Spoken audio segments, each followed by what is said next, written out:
again in Indiana for the second time in 2023. We return to the Indianapolis Motor Speedway, the racing capital of the world. And what a tale it has been. A change around for a few months ago when Graham Rahal was the slowest driver in IndyCar, not making it to qualify for the 107th running. Now, he's on pole position for the Gallagher Grand Prix. Good evening and welcome to a very special weekend. It is the weekend where we cross paths with NASCAR. And if you're a fan here of our commentary, make sure to tune in tomorrow to USRN's radio coverage of the race as well. That is on the Mixler app. We'll drop that link. It's in the description, in the link tree, and we'll also put it in the chat. But right now, we've got more important matters to get to. We are 18 minutes away from the command to start engines. All the pre-race is about to begin. With me is Adam and Josh. Josh is just getting the TV picture sorted ASAP. So let's take a quick look at how they stand coming into this race here in the championship. Alex Palou leads. He's on 513 points. He has a chance to wrap up the title with 4 races to go before the end at Laguna Seca, and he could well do so next time out on the oval at Bob Morado.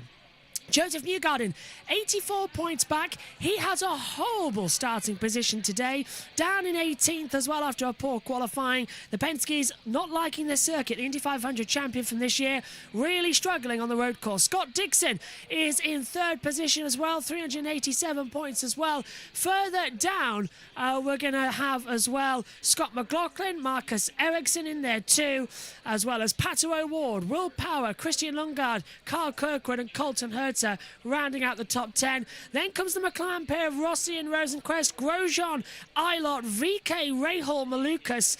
Then we have Armstrong coming in, Ferrucci, Castro Neves, Agustin Canapino, Devlin DiFrancesco, Jack Harvey, Connor Daly, Stingray Robb, Benjamin Pedersen, Simon Pagenaud, Ryan Hunter-Reid, Kim Masada, Ed Carpenter, Tony Kanaan, Marco Andretti, Catherine Legg, Arcie Anderson, Tom Blomqvist and Linus Lundqvist as well, rounding out the points paying positions. I think that's rather opt to look at the top, especially Alex Palou, because, Adam, starting with you, what a weekend it has been for both Chip Ganassi Racing and Alex Palou. Zach Brown releasing the statement that he doesn't think that he will honour his contract and he will not race for McLaren next year. It really has been one of the most interesting runarounds all going round because nobody knows where he's going to be next. That's right, Josh, and hello, everybody. If you watched the Grid Network pre-race show earlier, Josh and Alex Anderson talked about this, and to me, it's like a huge game of no limit Texas Hold'em poker. If you thought last year's silly season was great, I think next year it's going to be even more crazy. As we all know, Chip Ganassi Racing put out a statement earlier today about all this. And if I'm Alex Palou, why would I go anywhere? I mean, you can lock up the championship in the NTT IndyCar series, and to me, I think he should stay at Chip Ganassi Racing. He got a good home there. Yeah. And why mess with the good thing? And I mean, let's talk about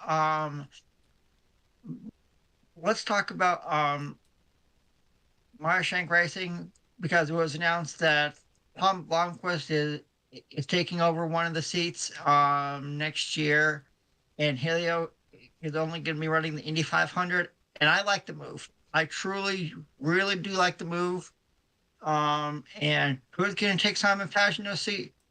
Well, I had this idea. Oh, go on. Why not Romain Grosjean and Simon Pagenaud switch seats? Yes. Romain Grosjean. Yes. You know. Yes, 110%. Goes over to Meyershank Racing and take Simon Pagenaud goes over to Indy Autosport, keeps the DHL sponsorship, and everybody's happy. I mean, Uh, I think that would be the perfect scenario. Um, uh, so what do you think, Josh? You think that'd be? I mean, everybody would be happy. Everybody would be happy, and it would be the ideal situation to bring them both in as well. And fingers crossed it's going to work. I thought he might go to the 28, replacing Romain Grosjean, personally. Right, we're having a number of errors, as per usual, so we're going to hand over to the NBC team for a few moments as we get ourselves ready, because nothing is working, because it's an IndyCar, NASCAR crossover weekend, so of course it's not going to. Here since 94. Obviously, the history of the Indy 500 is pretty deep, but how special is this place with all the Cup drivers? And does a win here at the road course mean as much as it did when it was the 400? Well, I think everybody wants to win at the Oval at least once in their lives. I mean, it's the greatest racetrack in the world, and but racing here in any form is incredible. You drive through the tunnel and you feel it. You feel the history. So the drivers really be able to, we appreciate this being a stop on our schedule, but there's been talk about getting back to that Oval. I think that excites a lot of the drivers because they know how much history is at that Oval and what IndyCar's been able to do there over the last 100 plus years. So we would be thrilled to see that. And, you know, I know a lot of the drivers would say that would be a crown jewel race for them to win. Junior, you don't have to work this afternoon. Just sit back, relax, watch this Gallagher Grand Prix, all 85 laps, just a little over 200 miles on the first race of this crossover weekend. Xfinity action coming up later this afternoon, by the way, and we congratulate Daniel Suarez on the pole for the Cup race tomorrow. It's going to be a wild afternoon. There may be a little bit of weather later on as well to spice up this Gallagher Grand Prix over the 85 laps. Are you ready to get things going? Yeah, why not? Let's hit it for the pre-race ceremonies. Here we go then. Time for the ceremonies to launch the GMR Grand Prix. Ladies and gentlemen, at this time, we ask that you please rise and remove your hats as service members from the Indiana National Guard present our nation's colors. Please welcome Associate Pastor of Pennington Park Church for today's invocation, Sam Drew. Lord, we come before you today humbled that you would bless us in all the ways you have. We want to thank you for this nation and for the freedoms that you have provided for us here. We ask that you would bless the leaders of our country and allow them to follow your will as they guide us. We also take a moment to remember those impacted by the fires in Hawaii. Lord, would you protect them, be near to them, and bring healing and hope to them today. God, thank you for this special place and for the ability to compete on the track today. Keep these athletes, crews, and fans safe, and would you be honored and glorified in all that we say and do today. Jesus, it's in your name we pray. Amen.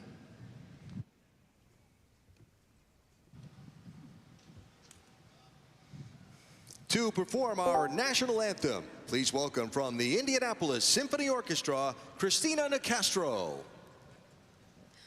Oh, say, can you see by the dawn's early light what so proudly we hailed at the twilight's last gleaming, whose broad stripes and bright stars through the perilous fight o'er the ramparts we watched were so gallantly streaming, and the rocket's red glare, the bombs bursting in air, gave proof through the night that our flag was still there. Oh, say does that star-spangled banner yet wave o'er the land of the free and the home of the brave?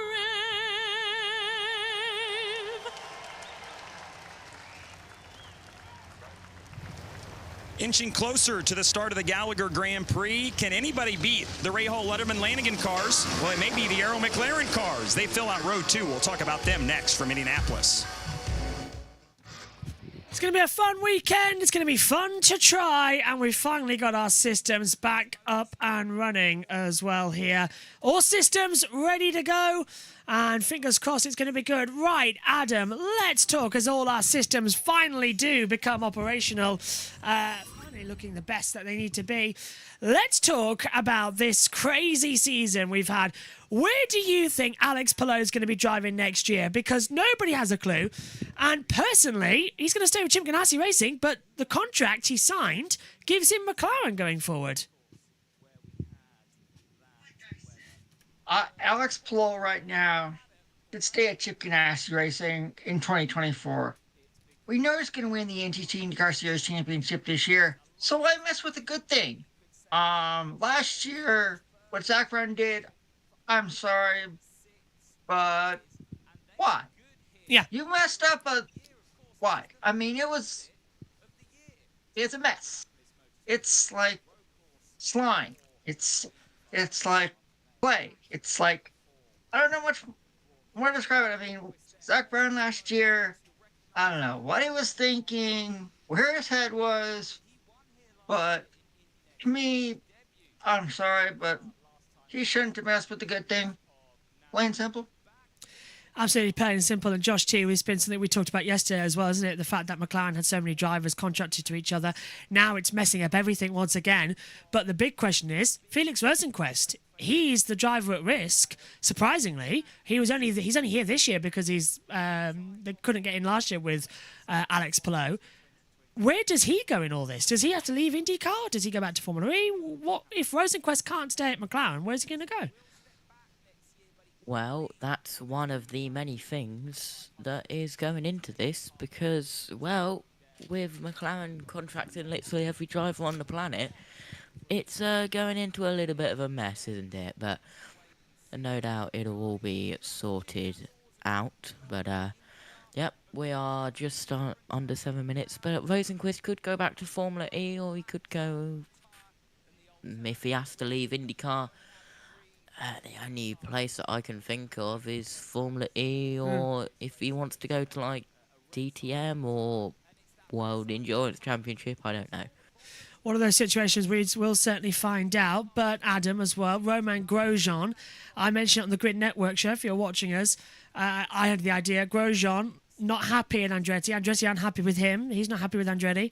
Does he go out for another year, or does he switch it around and say, okay, that's enough for me.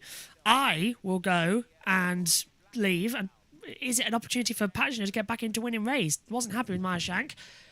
Going into a 28 car, that can win a race. Josh, said it earlier, I'll say it again. Romain Grosjean and Simon Pagano switch seats for 2024. Romain Grosjean goes over to Meyershank Racing. Simon Pagano goes over to Andretti Autosport, and the DHL sponsorship stays at Andretti Autosport.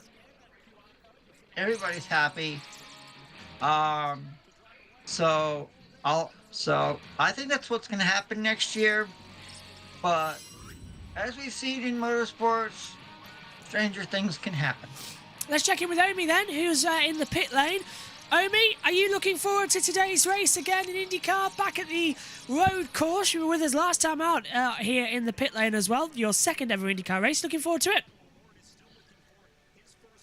Yeah. I think it's going to be a really, really great race. Hopefully there is a lot of action to come. And looking forward to this. Hopefully it's going to be a great race.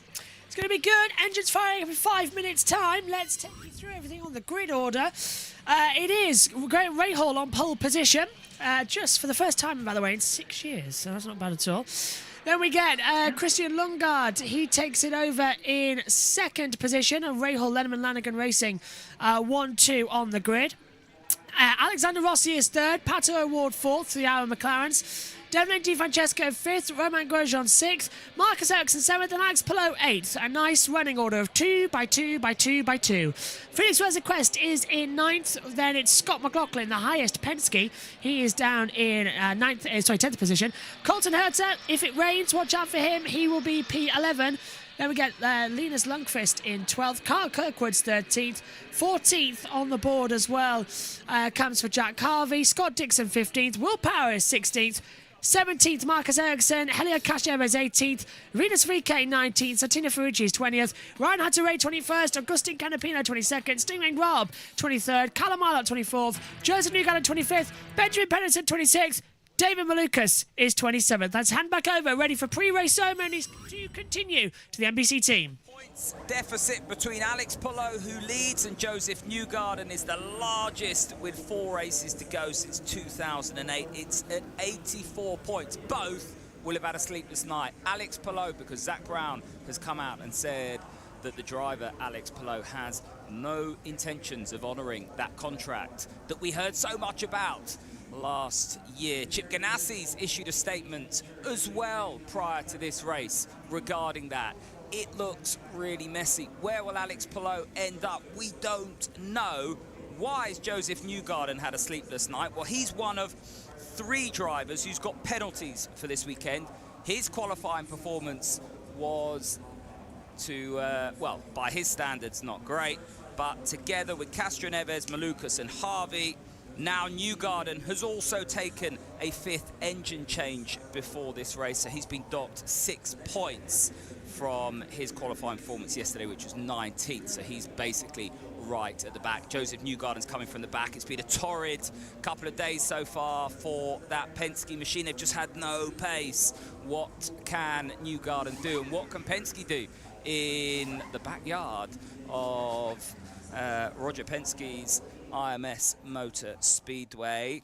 We desperately need Newgarden to move forward, really, if the championship fight is to continue into rounds to come. How does Alex Palou deal with the pressure, with all of the questions? People have been asking him questions on the grid. He's been saying no comment. How does he deal with that distraction, that pressure?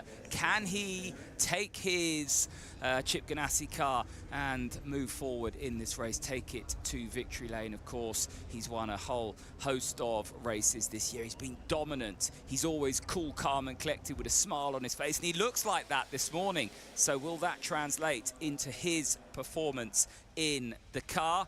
In terms of tyres, like I said, the 2 different compounds. The top 3 start on the red sidewalled alternate tyre, then 4th, 5th and 6th start on the black primary sidewall tyre. We always have action here into turn 1. Watch it into turn 1. Can the whole field make it through unscathed?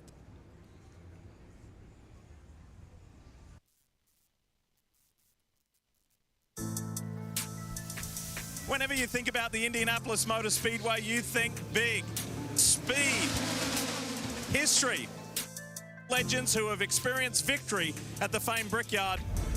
Scott Dixon. That was awesome, guys. Thank you so much. Well done today. Joseph Newgarden. Pumped to be up here. I've always wanted to get up here. Arena Speedway. Yeah! Yeah! Will Power. Finally! Colton Herter. You nailed it. This is my most fun win ever. Alexander Rossi. I'm happy to come back at Indianapolis. It's pretty amazing. Alex Palou. Yes! Yes! Good job, boys! This is the greatest racetrack in the world. Magic is made here at Indianapolis. All set to go then, let's get the command for the GMR Grand Prix. Magic is made here at the Indianapolis Motor Speedway, the most famous racetrack in the world, and it's a pleasure to be back for the Gallagher Grand Prix. It is race 14 of the 17 race series for the 2023 NTT IndyCar season on this crossover weekend here at Indy.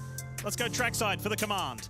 Now, for the most famous words in motorsports, please welcome our Grand Marshal, Gallagher Area Vice President, Robert Petcove. Drivers, start your engines!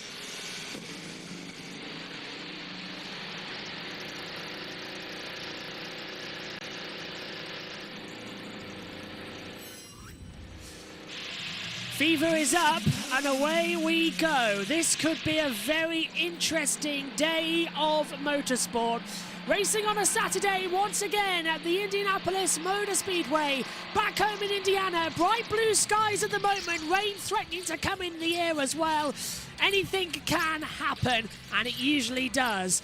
We've already gone through the grid once, but the field is about to launch its way back down towards turn number 1. a number of formation laps, 85 laps, Adam. Nobody knows exactly what is going to happen, but fingers crossed we're in for a good race. Yeah, Josh, I think it's going to be an exquisite race here today. And if you're a motorsports fan, it's like a kid on Christmas. You're a kid on Christmas because, like we said, it's an IndyCar, NASCAR doubleheader, and let you viewers know, Scott McLaughlin has a interesting guest on his pit box today. It's a driver that he competed with, or he competed against, then under in Australia.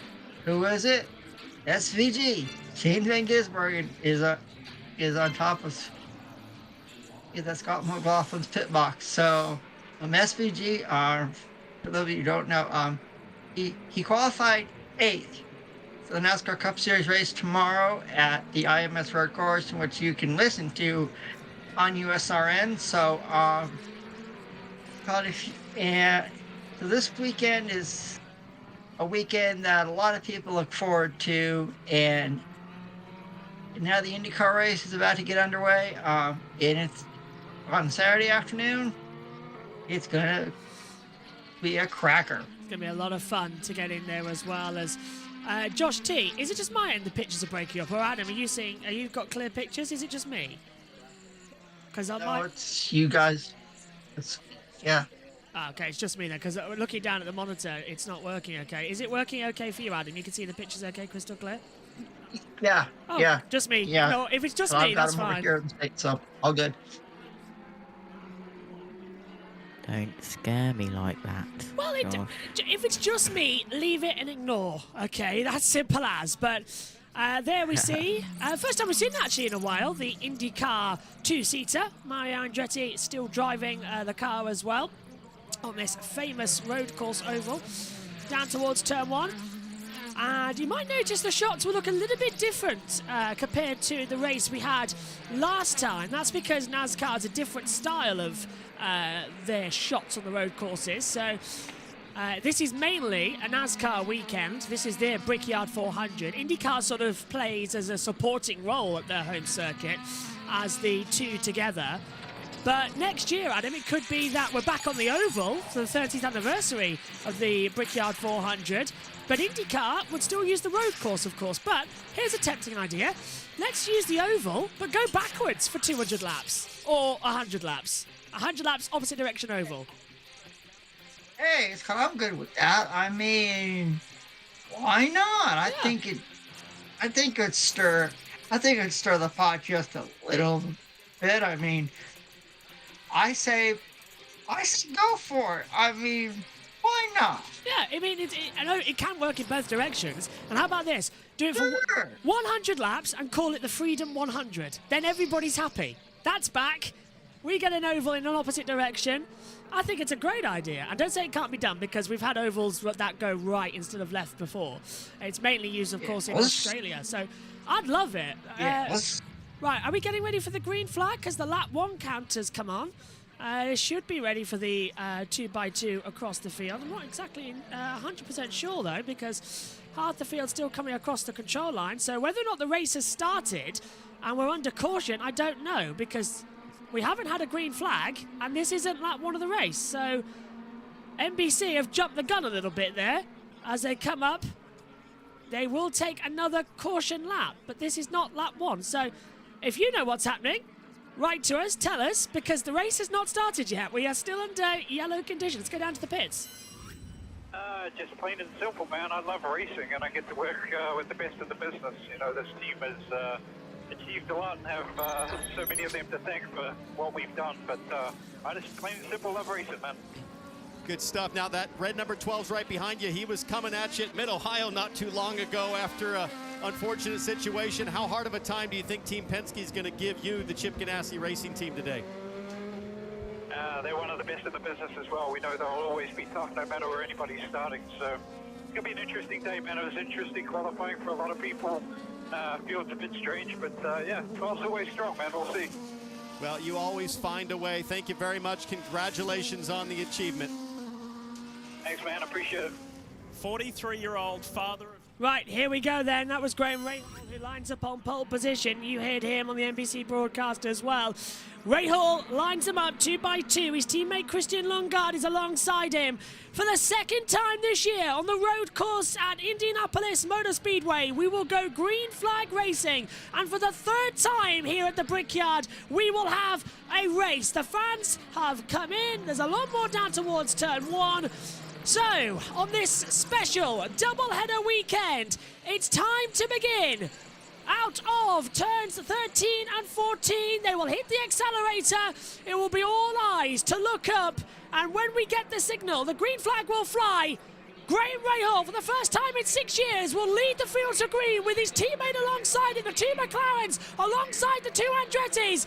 Here for the Gallagher Grand Prix, it's green flag at IMS, and it's a great start from the 2 McLarens. Immediately to the inside line comes Rosenquist. Rossi's in there too, and look at Rossi on the inside, and Ward's going around the outside, but it's going to be Devlin DiFrancesco going side by side with Graham Rahal into turn 1, and he takes the lead. Fabulous start from Devlin DiFrancesco from 5th on the grid, moves up into the lead. Round the outside, that's Pato O'Ward trying to take second position, hasn't taken it away from Rahal, and there, back up the inside comes Christian Lundgaard on Alexander Rossi. Will Power taking the flying aspect straight over the curb as well at 6 and 7, and it is a perfect start as the field congests down into each other into turn 7, and a spinner already. 2 spinners, one of them's Dixon, Grosjean in, and we've got a multi-car pile-up, and that's Joseph Newgarden, second in the championship, has crashed out, and that is disastrous. Out goes Newgarden, and he's only got a damaged front wing. The caution's come out, but that could and probably will put himself out of championship contention after lap 1. Drama already. He's saying, give me a thumb back, but Newgarden up in the air, and that's certainly put him out, Adam, of championship contention. With Palou in 8th place, 4 races to go, it's practically game over. That's right, Josh. I think right now Alex Palou's got one hand on the 2023 NTT IndyCar Series Championship. That's Colton Hertz in now trouble. Justin Newgarden starting in the back. You might as well just give Alex Palou the trophy right now. Plain and simple. Hertz has got a rear left puncture as well coming in. Front right suspension not looking too good either. Joshy, everything just started. It was a concertina effect and it just wouldn't stop. Major drama. And now we've got, what, 2 positions in the championship out? Yeah, well, it was a little bit like the International Truck Prix race to start at Donington Park. And he's going to go a lap down. Absolutely chaos. He's going to go a lap down and then won't get a free pass. He stalled the engine. Now the front wing gets literally kicked away by one of the marshals. So that was brilliant start, though, from Devlin DiFrancesco. Started P5 up to P1, ran the outside, took advantage of the 2 McLarens going either side of Christian Lundgaard down to 1. Now the track's blocked, but you can take the F1 line on the inside line from where we used to race here. And they're not going to do that, which is the pace car's kind of taking them through there with the Chevy. That's dangerous. Lap 2 of the race. That's dangerous. Also, what happened? Drama. That's evident. I don't know how to describe it, really. It's just everything kicked off. And Newgarden's got going, but he's a lap down. Now, he's lost his front wing completely, but... He can't race like that. He needs a new front ring, and he's a lap down, so... That's his championship over. Let's take a look at the start, then. There's no point. Now, watch on the inside. There's Rahal dropping back. Now, watch Will Power. He's going to just decide not to take the corner. And there's the 2 McLarens. Now, it's Rossi on the outside, and that's going to be Rosenquist on the inside. Here comes Rahal back up the inside line. Late on the brake. Now, who goes round first? There. That? Oh, it's Rahal tagging the side of... I can't quite tell on the monitor. It was Rahal's fault. Rahal tagging the side of Marcus Armstrong. And Pedersen involved in there, too. And it caused a 4... Dixon had, so it's Armstrong spinning around, being caught by Rahal, and Grosjean taps the back of Dixon. Grosjean goes into the side of Armstrong, and then everyone scatters through. Ferrucci brakes, Newgarden touches the back of him, and Newgarden just goes straight over the top of the completely bystander Marcus Armstrong. Can Grosjean have a normal day? I'm going to go now. No, he never can have a normal day. Thank you, Megan, as well. So, just utter chaos then. Lap 2, the caution is out. Let's get our driver tracker back on, because it all just failed on the opening lap. But, Adam, brilliant start. Devlin DiFrancesco leads, and that Andretti was fast off that line. Yes, it was, Josh. In a real wild card in all this today could be Devlin DiFrancesco. I don't think anybody's picking him to win. So if he were to find a way in victory lane, you want an upset of the weekend so far? That would be an upset. I think he's going to go 3 laps down here as well as Newgarden gets back in the race. No suspension damage, but he's got a long afternoon ahead of him now as the caution flag is out. Hello to brother JP and hello to Jeff. And Bal says, no, today Scotty Mack is in blue today. He is. And is this IndyCar or NASCAR, they say? Marcus Armstrong having floor damage. They're going to gaffer tape him back together. Let's check in with Omi. What did you make of that chaotic start? I don't think he's there yet, Omi. Josh T, then. Take to you your view on everything as well. Absolute chaos, that start. As I said just moments ago, chaos. Yeah. Just like the International Truck Prix, where it's I didn't know this, and I was quite surprised that John McGuinness is racing trucks now. Is he? What? Yes. Wow, I didn't know John McGuinness was doing that. Wow, it's called. I know it's called for me. I know John McGuinness from competing in the Isle of Man TT and the Irish Road Racing Championship. And you mean John McGuinness now switched from 2 wheels to 4 wheels? Wow, that's a new one for me. Just utter brilliance. That's what it is between everything here as well. Just constant drama. Go on. John McGuinness. Skip the 4 wheels and 6 wheels. Skips 2, goes to 4. Just accept it as it goes. Well, a brilliant start here in this crazy, unpredictable, unwarranted race that we've got going on. Oh, and I found the reason why my internet's so slow. The Not Kill tab was still open. So everyone's just seen the touring cars. That's why my internet's been so slow over the past 90 minutes or so. So, lap down is going through. Let's check in quickly. We've got some interviews coming up from NBC. Let's check in with them while we're under caution. Sorry, Tom, you ready to go over? So he's got his 2 tyre compounds out of the way. We're about to go green. Huge weekend with 3 really cool and important races. 3 wide, onto the front straightaway. VK looking up the middle. Oh! We're going to have a side-by-side race. Alexander Rossi is an IndyCar race winner again. And Alexander Rossi was just involved in that huge start line accident. We're getting ready to go back to green flag running here at the Indianapolis Motor Speedway, the racing capital of the world, for the Grand Prix of Indy, sponsored by Gallagher. What is going to happen next? One crazy start that the laptop practically wanted to go self-destruction on. Fingers crossed it's a good one to get going again. And it will be Devlin DiFrancesco who'll lead us through it. We're not going to go green this time around. Understand that race control just want to make sure the field's backed up because they want to allow Graham Rahal back into position of P2. So Rahal had dropped back, and this is why on the start, watch Devlin DiFrancesco. So he started 5th on the grid, and watch, he gets a great launch. Armstrong's in behind him, and then he's going to get 3 slipstreams. The McLaren goes in side by side. To the inside went Rossi, to the outside went O'Ward, and then just round the outside, lay on the brakes, and he clipped the side of O'Ward. Rahal was like, oh, hello, didn't know you were there.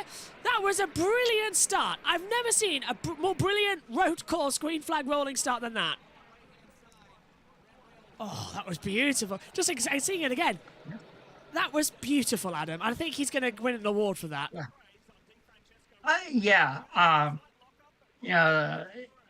When Devlin DiFrancesco got that line, that was surprising. That was really surprising because nobody saw that coming. Nobody. So I think Devlin DiFrancesco pulled an ace out of his sleeve. He's only made 3 starts here, of course, back there. Last year, actually, he started 17th, finished 21st. Early on, last year, he started 14th, finished 18th. And then this year, 15th, finished 17th. And there's Grosjean in the accident, and Newgarden flying over the top. How lucky is Newgarden that no further damage was done, but he's out of it. Actually, when you watch the replay, it wasn't chaotic, and look, because 3 cars were involved, not that much damage. Not that much damage, but it's certainly chaotic for the championship, because Newgarden up in the air, it's practically him done. Hertz is a lap down too. I wonder how that happens. You look at the eye level of Newgarden in the race car behind the aero screen, and look at how much higher the top of the rear wing is on an Indy car. You are blinded for a good ways when you're trailing another car like that, when everything stops. Right, we're getting ready then. Pit road not listening to much information. Are we green this lap, or are they still keeping us under caution? And they're still going to keep us under caution. Why are they doing this? We've all the fields together. Why bother? Hello. Hello, Amy. What did you make of that chaotic start? Pit road is in, and cars are taking it. What did you make of this? I'll speak in a sec then. Okay, let's go down pit road then. Let's make yellow pit stops. For that is probably to bail off the black tire, the harder compound Dixon, tire, and opt Malukas, for the Firestone Grosjean, Red, softer, all more grip, and we think the preferred tire for the race today. Pit road, down to you. Kevin Lee. And also, this maybe opens up the chance of being able to get it done on 2 more stops. You need more yellow, but we're only about 4 or 5 laps away. With some fuel save, you could be able to get it done. You saw Romain Grosjean come in. They wanted to check the front wing. He was one of those with contact. They said, if it's okay, we're going to leave it. They felt it was okay. He's back out. Hertz is out too, just behind Pedersen, I believe, and that's going to be race off pit road with Grosjean, Malukas, Dixon, Newgarden, Pedersen, Herdan, Armstrong. The running orders as well.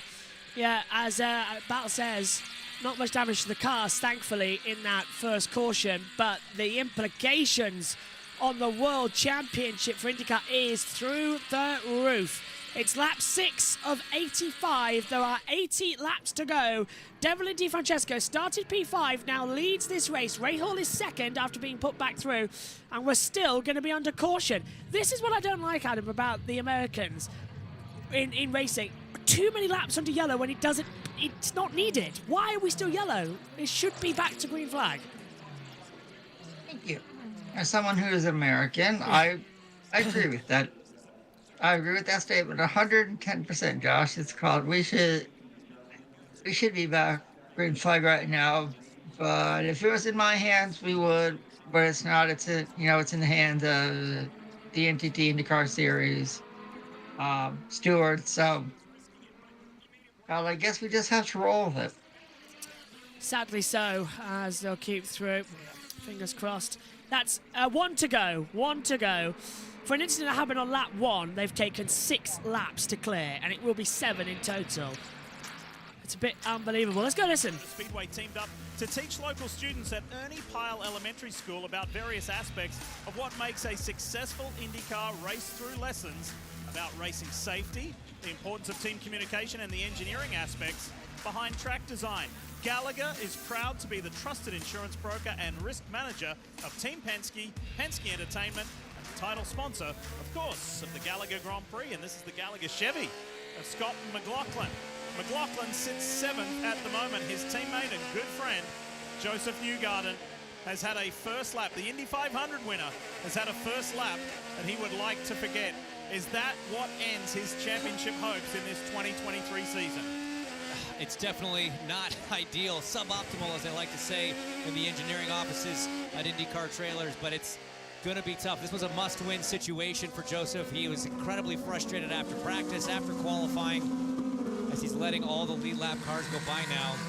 And this is the man that he's chasing, Alex Palou, who's been absolutely unstoppable on the road courses. We joke, look, it looks like the graphics broken. That's like the default for the graphics system, right? That can't be right.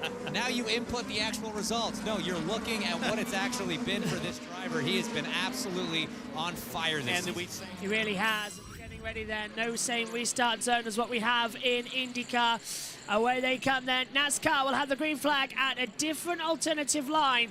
But Devlin DiFrancesco will get the signal coming out of the last corner. We are green flag racing again at Indianapolis Motor Speedway. It's single file this time, which means a long run down towards turn 1 for Devlin DiFrancesco to keep Graham Rahal behind him. Anyone going to go for a move? Yes! Inside line for Rossi on the inside line, and Lundgaard on the inside line gets it through into turn 1. Nicely done. Lundgaard goes back. Linus Lundqvist under pressure from Marcus Ericsson further back in the pictures. But Lundgaard's trying to have a fight back as we see. Unfortunately as well, Rossi just touched the grass a little bit there, but that's up to 4th position. A clean restart, no yellows so far as they come through 6 and 7, down the back straight away as well. Down Hulen Boulevard, in towards turn 8. Another slipstream opportunity to come through. Devlin tries to come back. Hasn't worked out there, so it's a good restart, Adam, a clean restart, and fingers crossed that's all we stay. Yeah, the key words were clean restart. So that's surprising. And Josh, that was surprising. Yeah. And Josh, with the fuel, we heard the fuel window coming up soon as well. They've managed to save, what, 3-4 laps maybe under that caution worth of fuel, going at half speed. So predicted to be lap 11 to lap 12, I think we'd come in, wouldn't we? Yeah, and surprisingly, Newgarden only 1 lap down at the rear of the field after that incident.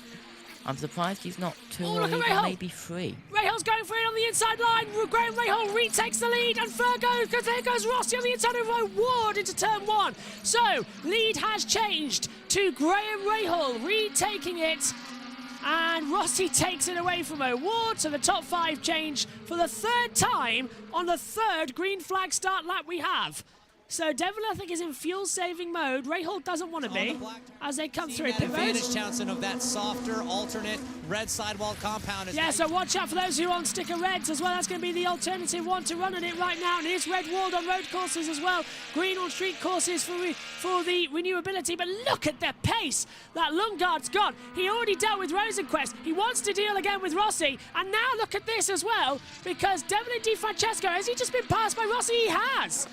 So that's coming through as the field tries to reorganise it. Rahal leads, Rossi, DiFrancesco, O'Ward, Lundgaard, Rosenquist in 6th. McLaughlin, Kirkwood, Palou, Harvey top 10. Ericsson's dropped down to 11th position. And the field is trying to keep through. Right, Omi, let's get your thoughts on it because the pit stops happened. What have you made of this race, and especially the start? Well, it's been very, very interesting as the move. A bit too far back, but that's not it, because a little bit of a lock-up, and that's going to be a little bit wheel to wheel, because that's going to be Rosenquist trying to get through on the inside of Lundgaard through turn 1. And once again, we see Rossi kick up the dust, and Rosenquist thinking about a move tight into 3 to get through on Lundgaard. Hasn't worked out. Go on, Amy. Yeah, it's been a very interesting start. I couldn't actually answer that earlier on because I was battling with a fly. So, but yeah, it's been a very exciting start, and obviously, and also the crash at the and also the crash at the beginning. So, yeah, but it's IndyCar, so chaos was expected. Yeah, it's just one of those weekends, isn't it, where utter hell just breaks loose and nobody knows exactly what to do next and where to go next. But still, a cracking race this is turning out to be. And now it looks like McLaren are going to get involved and want to make a party. They want to go into it. McLaren, though, light on the brakes. I'm not too sure about that. Rahal's looking up. As the top 5, Rahal, Rossi, DiFrancesco, O'Ward and Lundgaard as they cross the line. Now, NBC have dipped away, maybe at the wrong time, because DiFrancesco's under pressure from O'Ward, who goes to the inside line down at turn number 1. O'Ward, 2 at the podium, takes 3rd place. So a strong start from the Andretti, but it's falling down in the mid-half, and that's Newgarden into the pit lane once more. Now, that's another stop, Adam. He just came in for fuel, so this is not good stuff for Newgarden. He's now going to think, OK, let's go long, and try and get that lead, minus 1 lap back. Yeah, and if I'm Joseph Newgarden, I'd say... Oh, McLaughlin's on the... Put this as a test. McLaughlin on the grass. He tried to pass, but Rosenquist gone through. McLaughlin down to 7th. And look further ahead. Sort of could have crashed around him. O'Ward's past Lundgaard. So O'Ward back up there, but it's all kicking off. Back to you. Yeah, if I'm Joseph Newgarden, I put this as a test. Just think about it as get as many points as you can, and then move on, to Gateway next time out, because we all know Alex Palou is not really good on ovals. Yeah. And if Alex Palou has a really bad day and Joseph Newgarden were to find a way, let's say, to score a pole and get the win, this championship may not be over just yet.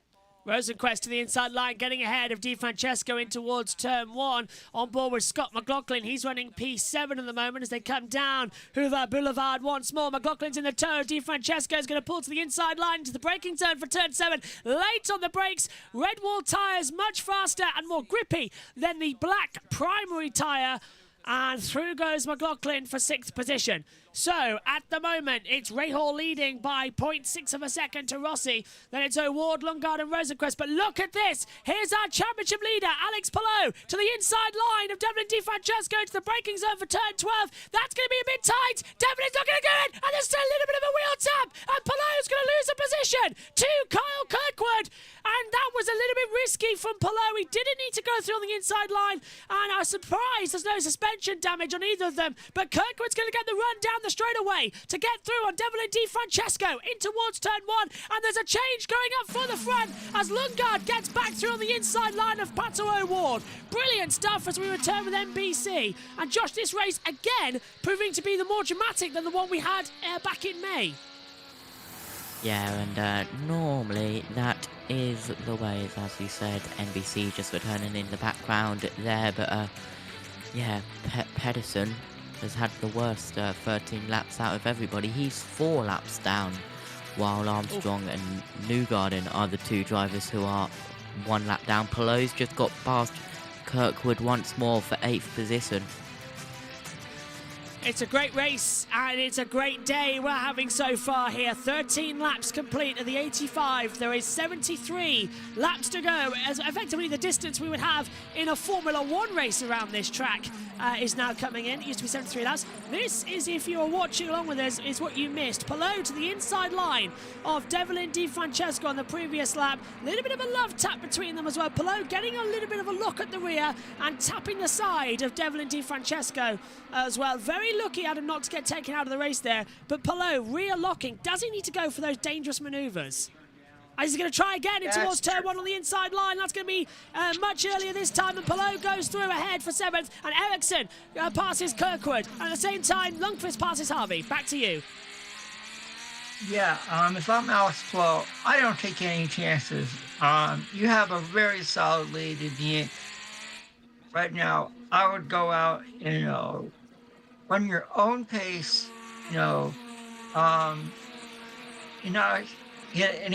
not get at any crazy situation that could cost you points, cost you positions, go out and run a clean race, and then, because we all know next time out, you're not good on ovals, and so I would just have a clean race and come away with as many points as you can going into Gateway next time out. Adam's going to be with us, by the way, for the rest of the year in IndyCar for the remaining 4 races, including today. Into the pit lane quite late comes Kyle Kirkwood. He had a problem leaving pit road as well. He had to catch up the field. He only got 2 install laps in total. Was allowed by race control to regain the field. Let's throw it down to the pit lane as we're in for our green flag stops of the day. Dylan Welsh is standing by. The Nashville winner is headed your way. So Brian Herta, the strategist, was talking earlier today about gets ahead of the need to basically just have a car that's better than the tires are. It doesn't really matter what the designation is as long as your car is good. They wanted to start blacks to see what the red tires were going to do here in this early stint, and they'll make the tire change and make the switch to reds, Kevin. Will Power is a 5-time winner, a 6-time pole sitter, but started way in the back, so he wants to get a little bit off strategy. He has a very close call with Malukas coming in. They avoid contact. It's Shell Fuel and Firestones for Will Power back out. That was very close as well, and Ericsson has made the move on the inside line of Devlin DiFrancesco. And there's Newgarden trying to get some laps back as well. He's on a longer fuel load. There is Rossi. There is Rahal, our race leader, Graham Rahal, watching on 0.8 of a second. They're just going to run it as much as they can. Rosenquist, Harvey, VK, Ferrucci all diving into the pit lane once more on lap 16. Our first official stop window of the day is coming up. Pit road will have more for us in a few moments' time as Rahal back in towards turn 1. How long can they go? Teammate Felix Rosenquist. They've been pretty happy with their race car all weekend. They'll switch to reds here. Billy Vincent said they put 20 laps on a set of reds with the heat cycle on them, so they're really confident about their pace on these alternate tires the longer they go. That was a sticker set, a brand new set going on to the number 6 of Felix Rosenquist. So how long until they turn over as well at the front? How long until they take the attack to go forward? Rahal, Rossi, and here comes Hertz in the pits. Stretch this stint to about lap 24, 25. Kevin, Colt Hurt is in with you. And that's already his second stop. That's because he's Ferrucci! got 2 sets of the sticker red, the softer alternate compound. So he's going to come in this time and trying to do a little bit different. And then meanwhile, we see issues with the AJ Foyt car of Santino Ferrucci. On the fast lane. He left with the air hose attached, so that's tangled up. They've got to get that sorted and losing all kinds of precious time. And the gun. It's in the gun as well, guys, and it's on the fast lane, and that's going to be a drive-through penalty for Ferrucci. Slam dunk. That'll be the penalty. So that was in the fast lane, and not allowed to enter the fast lane. So that'll be a bigger penalty coming for the team as well. He took the entire gun with him on the front left jack, and in comes O'Ward. Well, this is just getting absolutely crazy in this race. Let's throw it back down to pit lane. Pato wanted to go as long as he could. He said mostly, we just need to do something a little bit different. He didn't think he had the outright pace for the 3 in front of him, and he was hoping the fact that they're starting on alternates, he was going to try to go long on the primaries. What he did tell me is he goes to sticker alternates. He said, I don't want to have the fuel save today. Out he goes, highest qualifying. Yeah, not too bad then. Not saving it. Well, he doesn't want to fuel save, so he's going to push it as much as he possibly can. Lap 17 of 85. We're staying on the battle screen for a while because we're going to be constantly up and down with the pit lanes at the moment. So it makes sense to stay with the battle screen to give you all the indications of where the teams are, the drivers are, and everything.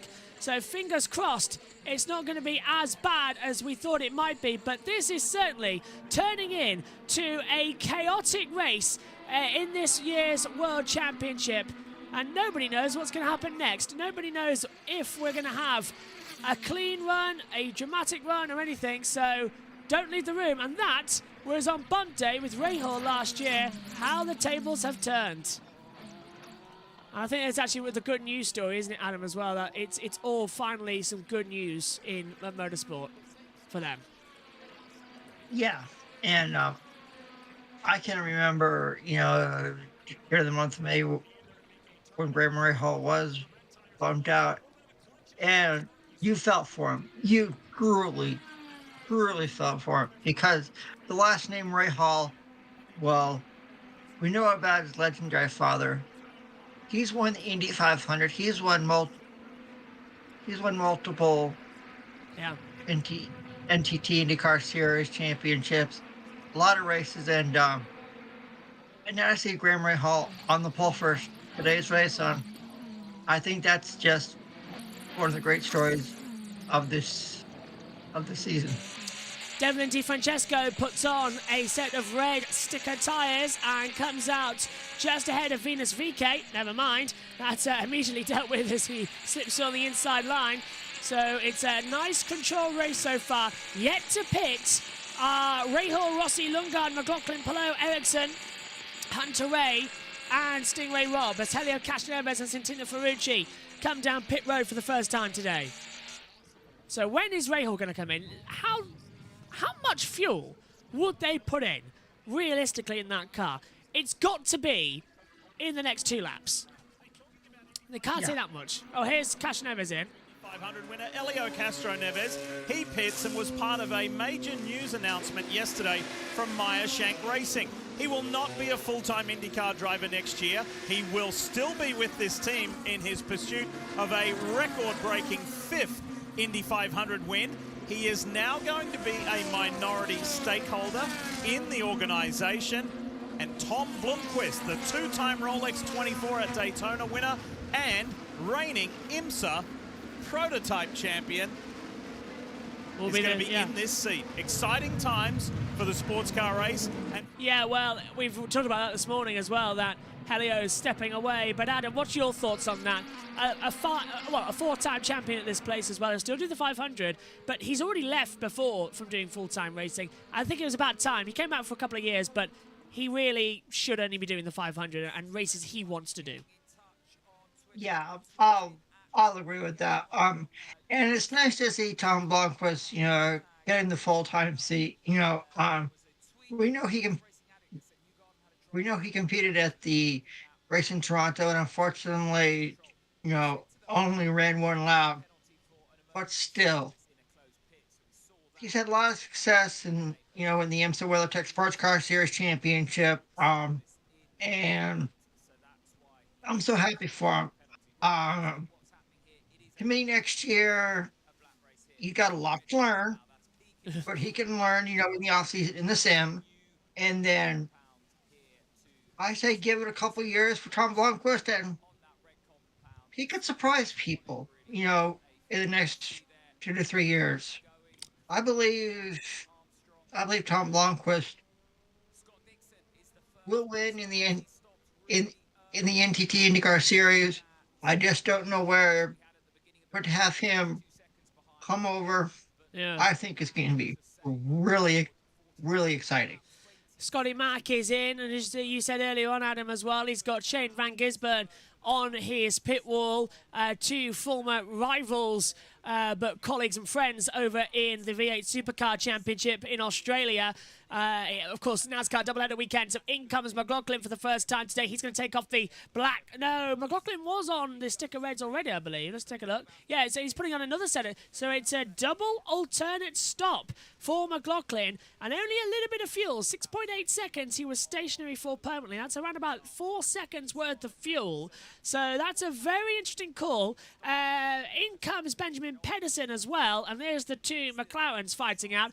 21 laps, and in comes Alexander Rossi. So Rossi now finally the first one to come into the pit lane, and so he needed to. He absolutely needed to come in to take it up, and fingers crossed, as we've gone away from NBC, so we'll come back up to the battle cameras, has to come out ahead of at least Romain Grosjean, because he hasn't stopped yet. If he comes up behind Grosjean, he's going to get held up. So this has got to be a really super smooth stop. Now, Josh T, would he put primaries on? Yes, he is.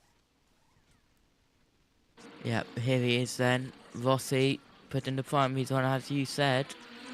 Good stop, 6.5. So away he goes then from pit road. Ray Hall still leads this race. Lundgaard second, Palou third, Ericsson fourth, Lundqvist is fifth, Hunter Ray sixth, and they haven't stopped yet. Neither has Romain Grosjean. Just trying to look at my monitor. Oh, hang on, Grosjean has stopped. So it's Stingray Robb who we are waiting for on the pit wall. As we come into turn one, there is. And that's O'Ward v Dixon. So, okay, Rosenquist up there with McLaughlin. What is happening there? We need to see on the TV pictures. This is on board with Pato O'Ward. He's got ahead of Rosenquist, but Rossi's jumped him at the front. So, timing towers coming through. Has Dixon stopped already? Dixon has stopped. Yes, so has Alexander Rossi now. So Rossi got out ahead of Dixon, and that was the important factor as well. So the net leader becomes Rossi as Ray Hall fast lap, but Linus Lundqvist has come into the pit lane. Oh, I need to take a breath. It's 23 laps and it's been chaotic stuff. My fingers are tingling actually. I'm going to take that ring off. Really good race. No, how cool would it be if Graham Rahal were to take the checkered flag here today after getting bumped, with the Indy 500? I think that would be the Cinderella story of the whole NTT IndyCar Series season if that were to happen. What are your thoughts? I would love it, especially as he's been the bridesmaid here twice before, second in 2015 and second at the GMR Grand Prix in 2020. Of course, we had 3 races that year here on the road course with 2 Harvest Grand Prix, but I would love it. And Ray Hall, after the misery of May, I would love it if he could have an amazing August. To come into it with P1. And he's controlling the field by 3 seconds, and it's his teammate second again of Lundgaard as Lundqvist leaves the pit lane. Not doing too shabby then. They've done 23 laps without a stop yet in this race. It's how we like it. And Josh, the longer that car can go, that's why it was so slow at the start. They fueled it incredibly long. Yep, they've really fueled that car so long. They're trying to go as long as they can. Yeah, that car there. Ericsson's up to 4th. Ah, no, it's Grosjean and I believe Hunter Ray in the pit lane. That's right. Yes, Ryan Hunter Ray is coming into the pit lane. Let's throw it down to the pits as well, see what's going to happen. Who has won here on this crossover weekend a couple of times. Who are we hearing from? Graham Rahal just comfortably out there running laps. He's actually picked up a little bit of pace. He was the 3rd quickest car on the racetrack last time by. Keeping in mind those other cars have pit, but with that pit, you pick up more fuel. More fuel is more weight, and weight is the enemy in a race car when it comes to lap time. As you see Joseph Newgarden ahead of him, but he's in now, guys. The leader, Graham Rahal, dives into the pits. Lap 24. That's how far he could take these alternate tires. That's a big step. He had 2.8 Interesting call then as Rahal dives in to the pit lane from the lead of this race. Lundgaard takes the lead, below second. Rahal down the order. Let's go down pit road.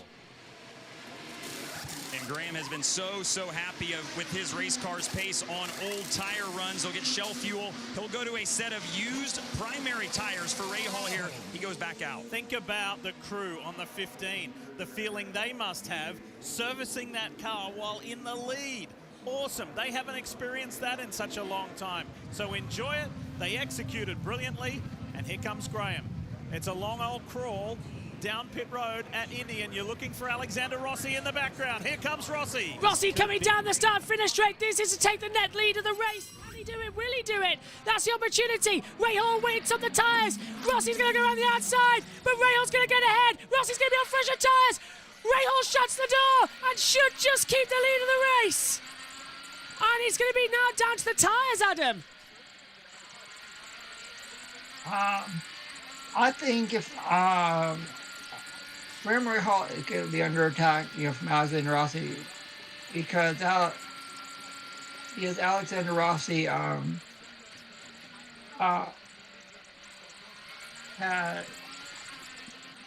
has fresher tires, and yeah. But if I'm Graham Rahal right now, I just came out of the pits. I need a couple laps, to warm my tires up, get them good to go, and then it's game on. I mean, Alexander Rossi versus Graham Rahal, 2 drivers that haven't had a lot of success lately. So, if one of those 2 were to end up in victory lane today, I think everyone would be a happy camp. It's used reds, I think, going off the Palou. This time out. And this is softer, so it normally doesn't last quite as long, but it doesn't appear to be that much of a disparity. They are lasting long enough to make it work here this weekend, and they're quicker than the blacks. Look in the background there on the right-hand side of your screen. McLaughlin building a challenge to the Arrow McLaren. Can't quite do it as Palou exits the lane. This could get spicy here with Alex Palou coming out on cold tires. There goes Pato O'Ward. There's Palou. Such a great drone shot.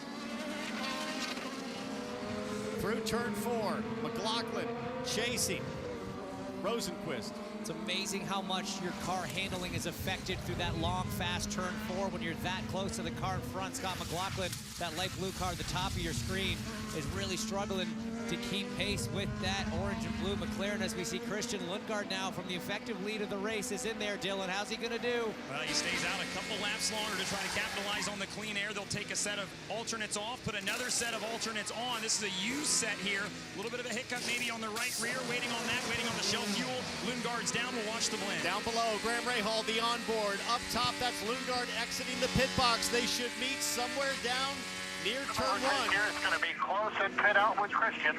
It's going to be close at pit out with Christian. It shouldn't be that tight because Rahal's got through. Rossi's going to be right there as well, just behind. But here we go. It's going to be Rossi v. Lundgaard. Coming out the pit lane, Rossi jumps him. Rossi gets ahead. So once again, this race just keeps on changing. And look at that! I thought he was going to go for it, Lundgaard. Rossi goes wide. Rossi goes wide. Can Lundgaard get a third drag on him? Through the chicane. Rossi has made a mistake. Lundgaard's going to attack. Down through Human Boulevard to the outside line of the braking zone on red tyres. him. He gets the cutback, tries to get on the power, nearly losing his front wing through the left and right chicane before coming back on to the banking. He's taking a lot of grass there, but it's still good. Lundgaard is just on a man on a mission. Yeah, Rossi's noticed he's made a mistake. He was lifting too much through one. Well, power for Lundgaard. Turn one should be easy. Yeah. And it's nice to see Rahal Letterman Lanigan Racing doing well here. Folks may not know, we know about he's got him. The brakes. Rahal and Lundgaard's got him.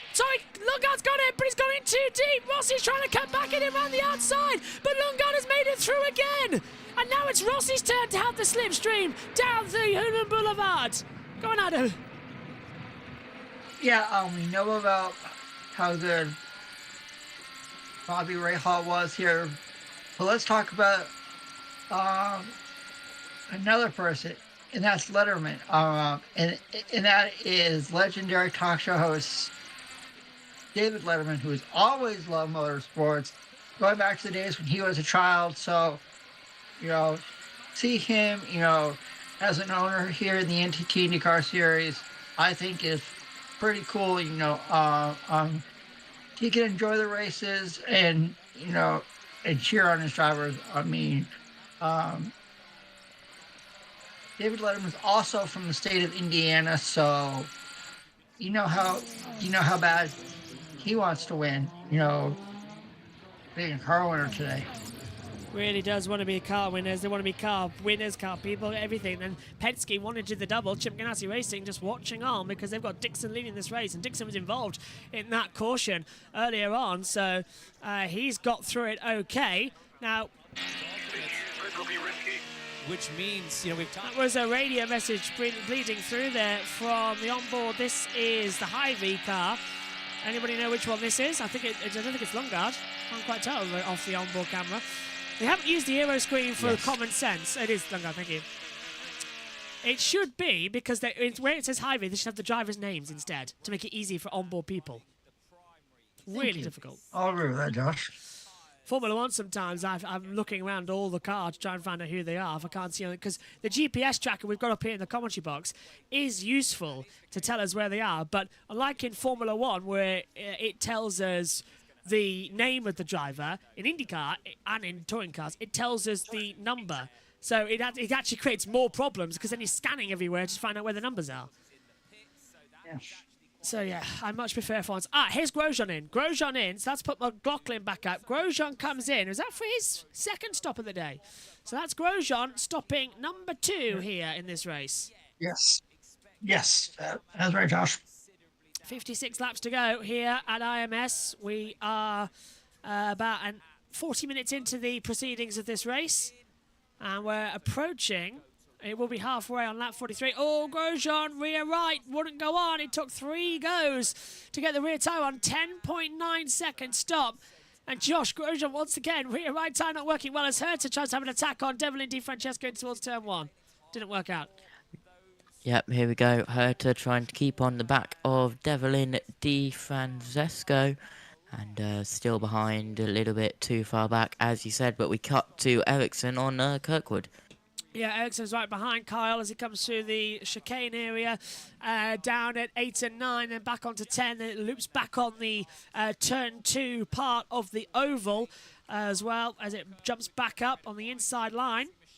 Now on the oval part of the section, and then braking hard into the chicane that was added for MotoGP use back in 2009, just the year after F1 left. F1 requested this change, actually, so they didn't have to use the last turn banking, and then left Indianapolis Motor Speedway as well, which was always good. Just chaotic races. Dixon leads 9.1 seconds to Rahal, but Dixon, he pitted early, but he's on a longer second stint on the alternative tyres. Got a lot more fuel going in there. Dixon will come in, and he's just praying for a caution, Adam, isn't he, to keep the net lead? Yeah, and, I do believe today Scott Dixon has passed Tony Kanaan for most consecutive starts in the NTT IndyCar Series history. And actually, I have a question for you, Josh. I'm speaking of MotoGP. Would you like to see MotoGP come back here to the Indianapolis Motor Speedway? I absolutely would. I love this track for MotoGP, but the only problem I've got, I'd like them to go in the same direction that IndyCar and F1 go, because looking at it from the opposite direction, I can't recognise the track going the other way. It takes me a long time, but yeah, I'd love to see MotoGP back here. Yeah. I mean, to see MotoGP back here, I think it's due. I think it's past due. You know, so hopefully we can get MotoGP back here, and it got me thinking. You know, since Scott McLaughlin and Shane Van Gisbergen and Bernie Kostecki are competing in supercars in Australia, I think it's about time the Australian V8 Supercar Series runs here at the Indianapolis Motor Speedway and uses the same configuration that NASCAR and IndyCar are using this weekend. You know, why not? Why not? Bring it in, do it. And I'd love it. I think go on. And if it were to happen, Josh, sign me up and get me a plane ticket. Yes. And get me a race ticket. I'll be there. I will find my way there, and I'll find a way to go in the garages too. And you can come along with me, Josh. I was about to say, I'd come with you. Dixon's into the pit lane. And the other one, let's go to pit lane. Kevin Lee standing by for the man who has just started his 319th consecutive IndyCar race. Just one lone race at Milwaukee in 2004 where he crashed twice. He said, I actually was a little bit banged up. I'm not sure I could have gone, but it was time to go home for the weekend. But what a career this guy has had. And for this race today, he's got another set of sticker reds in his back pocket. These are used. Guys, you both raced against Scott Dixon. We all know him well. But just listen to these numbers. During that streak that started when he was just 24 years old, he's now 43, he's racked up 49 wins, 121 podiums, 179 top fives, and turned more than 43,000 racing laps. And I think what's so amazing and admirable about Scott Dixon is with the incredible success. He's the ultimate definition of just do your job. You will not see him out and about. He is not at award shows. He is not on social media. He is just about this. He loves racing, doesn't he, Adam? And that's the one thing we love about Scott Dixon. He just races and races hard. Yeah. And there's something in the water. There's something in the water down there in New Zealand, since we all know about the success of Shane Van Gisbergen and Scott Dixon. You know, those Kiwis. Oh, you know how much they love to race. It doesn't matter where, they will race. Yeah. It doesn't matter what series, they love to race. And we actually, Juan Manuel says hi from Argentina. So hi Juan, thanks for watching the stream with us today. We love to get people from all over the world tuning in. So let us know in the stream where you're watching from. Absolutely, loving it as well. The amount of interaction we've had in there today. Hello to Samuel as well. I think we've got everywhere else that we've had as well. Yep, all looking good. Bal's still here. We're also on Twitch, of course, with this one, but YouTube being the bigger viewer today. Twitch's chat isn't not working yet, but then again, only on Twitch at the moment. We're dual broadcasting just to make sure nothing ever bad happens anymore. And we'll be on USRN soon as well, actually, which is great news. USRN will be taking over more stuff going forward. Like in, I think next year, all the NASCAR broadcasts that we do are also going to be simulcast on the USRN YouTube. Yes, that is correct. Just makes sense. And next year, actually, for NASCAR, there is a big plan going on. Trust me when I say there's a big plan. There are races that if I can't do some... the plan is to stream NASCAR next year with watch-alongs. Some of them I will do with everyone here on the team, and some of them Matthew Owens at USRN will do. So it's just about who's got the most free time between the two, which is always going to be fun. And I'll be here. Yes. I ain't going nowhere. I'll be here. Don't worry. going to be a lot of fun. And say there's a clash between an IndyCar and a NASCAR, an F1 or a NASCAR as well. I'll take the F1, Matthew takes the NASCAR. That's pretty much our own series, as I've done. Actually, I'm waiting. Matthew's going to have to take an F1 at some point this year, because it's been a miracle I've actually juggled them. It's called. We need to get Matthew on a MotoGP. Yes. MotoGP race, as well as me, since I've never done a MotoGP race with you, Josh, and I think it may come on when MotoGP goes to Dakota. Yes, next April, I believe that is as well. But we've got to get. I think we've got one race lined up with Matt White and Matthew Owens during one of the night races that we've got going up, and then I presume, Adam, we'll try and get you in there as well. Ones that are more friendlier to your time zones as well, so we're not sticking you up at like really early in the morning at the moment, which is all good. As they come down, lap 36 of 85, 50 laps to go here at the Brickyard. Rahal leads by 1.7 seconds to Longard. Rossi is third, Award fourth, Palou fifth, McLaughlin sixth, Rosenquist is seventh, Kirkwood eighth, Ericsson ninth, and Power the top 10. Power's made a great comeback, slow but surely. Don't forget he jumped over the curb at 5 and 6 at the start of the race, and he's now back in. 19 seconds back to Rahal. But we've only had one caution out of it. It's very unusual for this place only to have one. Usually we have 2 or 3. Yeah, does it remind you of what happened last time? Oh, yeah. On the streets of Nashville. Yeah, it was quiet, wasn't it, for the first, 50 laps? Yeah, it was. And then what happened with less than 10 laps to go, it was crazy. We had a red flag and whatnot, so... I've got my... Do you think it'd go the same way? Could do. It's more likely to. Caution 1 for Malukas with a gearbox failure. As we see the two McLarens battling down towards turn number 1. Award on the inside line getting ahead of Rossi in towards turn 1 and makes the move stick.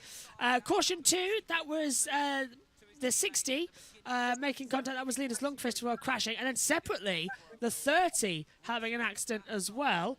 And then the red flag came out with the 6, the 78, and the 55 all crashing and causing that big red flag as well a week ago. And that's Power pitting, as we just said. He's in from 10th position now. So Power and Malukas coming in as well. It's another used set of alternative reds for Power. 6.5 second stop to get going again. Malukas, I don't think has hit the deck on the pit road at the moment. So we'll just double check with that going into it. It's a crazy start to this race. It's a fantastic start for this race as well, as they take a look into it. And fingers crossed it's going to be good. Malukas is in for a longer stop as well. 8, 9, 10, 11, 12... 12.7. Wow, that's a big stop for Malukas. 12.7 seconds. Rahal leads and his teammates right behind him. Rahal, Letterman, Lanigan Racing controlling the field here at IMS. Just what we like to see and just what we want to see here. As just checking my phone for any messages. Always check your phone during a race because you never know what media people will text you or what other people will text you because it could be an emergency. Sure. So that's why you see me looking down at my phone sometime in the commentary box. If I'm hosting anything, I don't do it. But during the commentary, it's 2 hours long. True. I mean, there's a funny story. Martin Brundle, during the Spa race in 2021, he knew it was going to be so long and he had to ride back in the rain as there goes Agustin Canapino. Slower stop. His aero change, all wheels changed and away. It's in 7.9 seconds and it looks slow, but it was actually really fast from that team. But yeah, Martin Brundle during that red flag race in 2021 realised he had to ride back home in the wet, so got changed. He was stood in the commentary box mid-commentary with only his boxers on, putting on his wet weather race suit for his motorcycle to ride back. So I thought that's a hilarious story to go into it. Welcome back to viewers watching along with us on NBC or on Peacock, on the USA Network over there in the States as well. If you're watching on with us in the UK via Sky Sports F1, welcome. For watching us, of course, just our pictures on YouTube and Twitch. Welcome. And into the pit lane, Carl Kirkwood and Venus VK. We'll go back down to Get to the top 5 if things go like we have them drawn up. They're on pace to do that right now. They'll go to a used set of Firestones here, Shell Fuel going in. They'll have, actually, it looks like they're going to put the sticker set on for Kirkwood. So they'll have 2 sets of reds, and the first one goes on here, and they'll have another one to the finish. That's what we were talking about. Based on where he qualified, he was going to have that extra set of stickers, so they've gone on there. Another strategy call. That communication happens between the driver and the pit stand to decide which tires to use next. And it's fluid because it depends too on where you're going to come out in traffic. Maybe if they thought Kirkwood would be trapped, they run the U set, but they think he's got some clean pavement here where he can make hay with fresh tires and try to take advantage of that grip in clean air and make that aggregate lap time work to his advantage. Meanwhile, back up at the front, Graham Rahal leading over teammate Christian Lundgaard. That lead is down to 3/4 of a second. So Townsend, you said it. It was a couple tenths McLaren a lap, closing that gap. Both McLarens in. So that's O'Ward and Rossi, who have decided to come in from 7th and 8th. Sorry, at the bottom, Alexander Rossi at the top, Dylan. Dylan Welsh. Rossi was on the primaries and said, I have got to get these off. We are struggling here, so they'll put a used set of alternates on for Rossi, Kevin. And a little bit of a vibration in that stint for Pato O'Ward, but not too bad. It's another set of alternates. They are used. Remember, the vaunted Arrow McLaren team has not won yet this year. They got a couple of chances today. Looked like Rossi. And the entire pit lane coming in for a second stop. O'Ward was 7.4, Rossi 4.6, a shorter stop. Rosenquist 7.4, Ferrucci 8.8, and Hertz is down pit road 2. Josh T. Yep, so is Stingray Rob, but very interesting that 2 of the McLarens, both the exact same pit stop with 7.4, but also interesting, the other McLaren only 4.6. That was a very quick stop in IndyCar standards. Ferrucci 8.8, Hertz 7.3, Rob 7.6. And they all come off pit road then to take their second stops in this race. 45 laps to go. It's lap 41 of 85. We are approaching half distance in this race as they come out again. Now, how many laps down? We'll take a look here on the time tire. Newgarden is still got 200 seconds of push to pass left. He's on lap 38. We're on lap 31. So he's a number of laps down at the moment in this race. Devlin DiFrancesco is coming in. 2 laps down. Yeah, 2 down.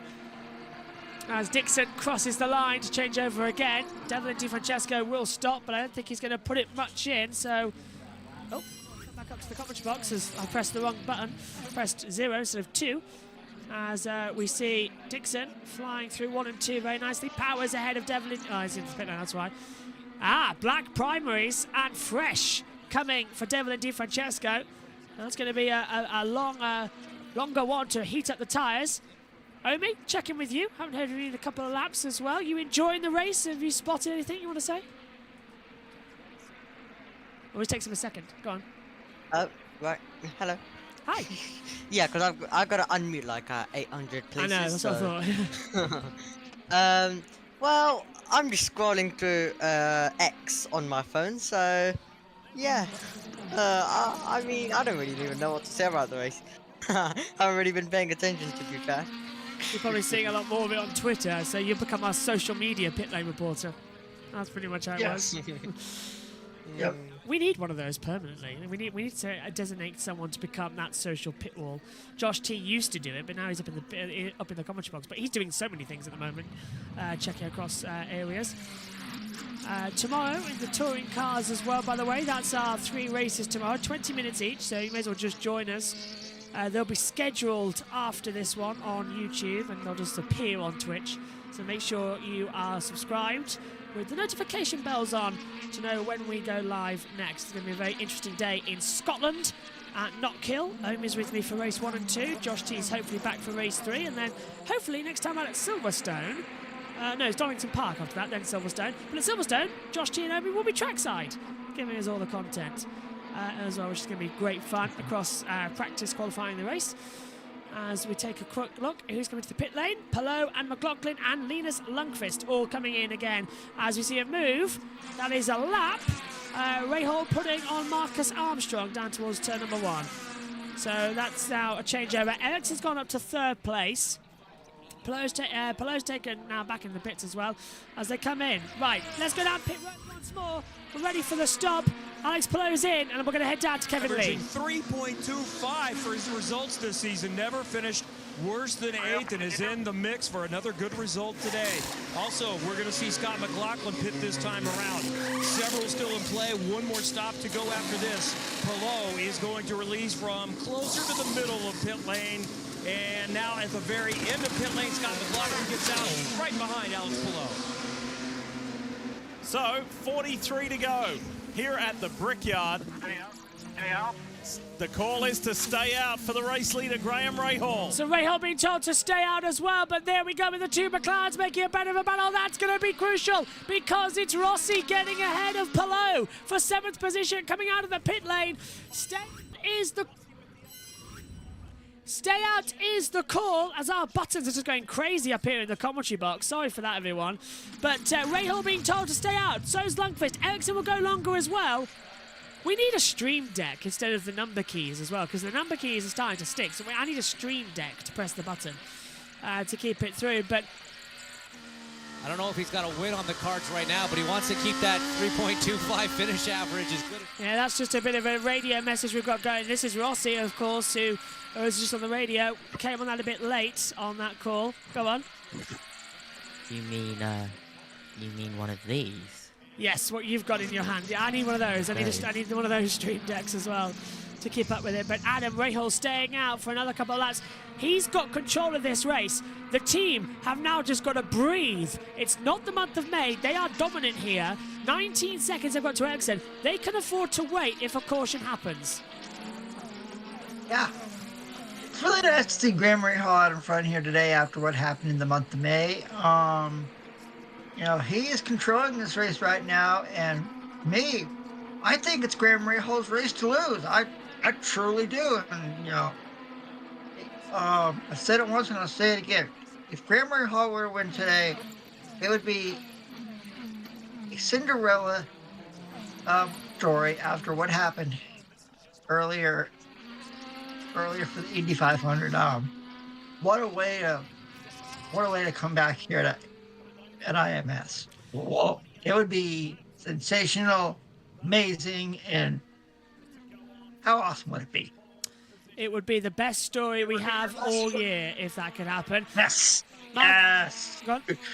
Love it, Josh. Marcus Ericsson has come into the pit lane for his second stop of the afternoon as well. That's promoted Scott Dixon back up.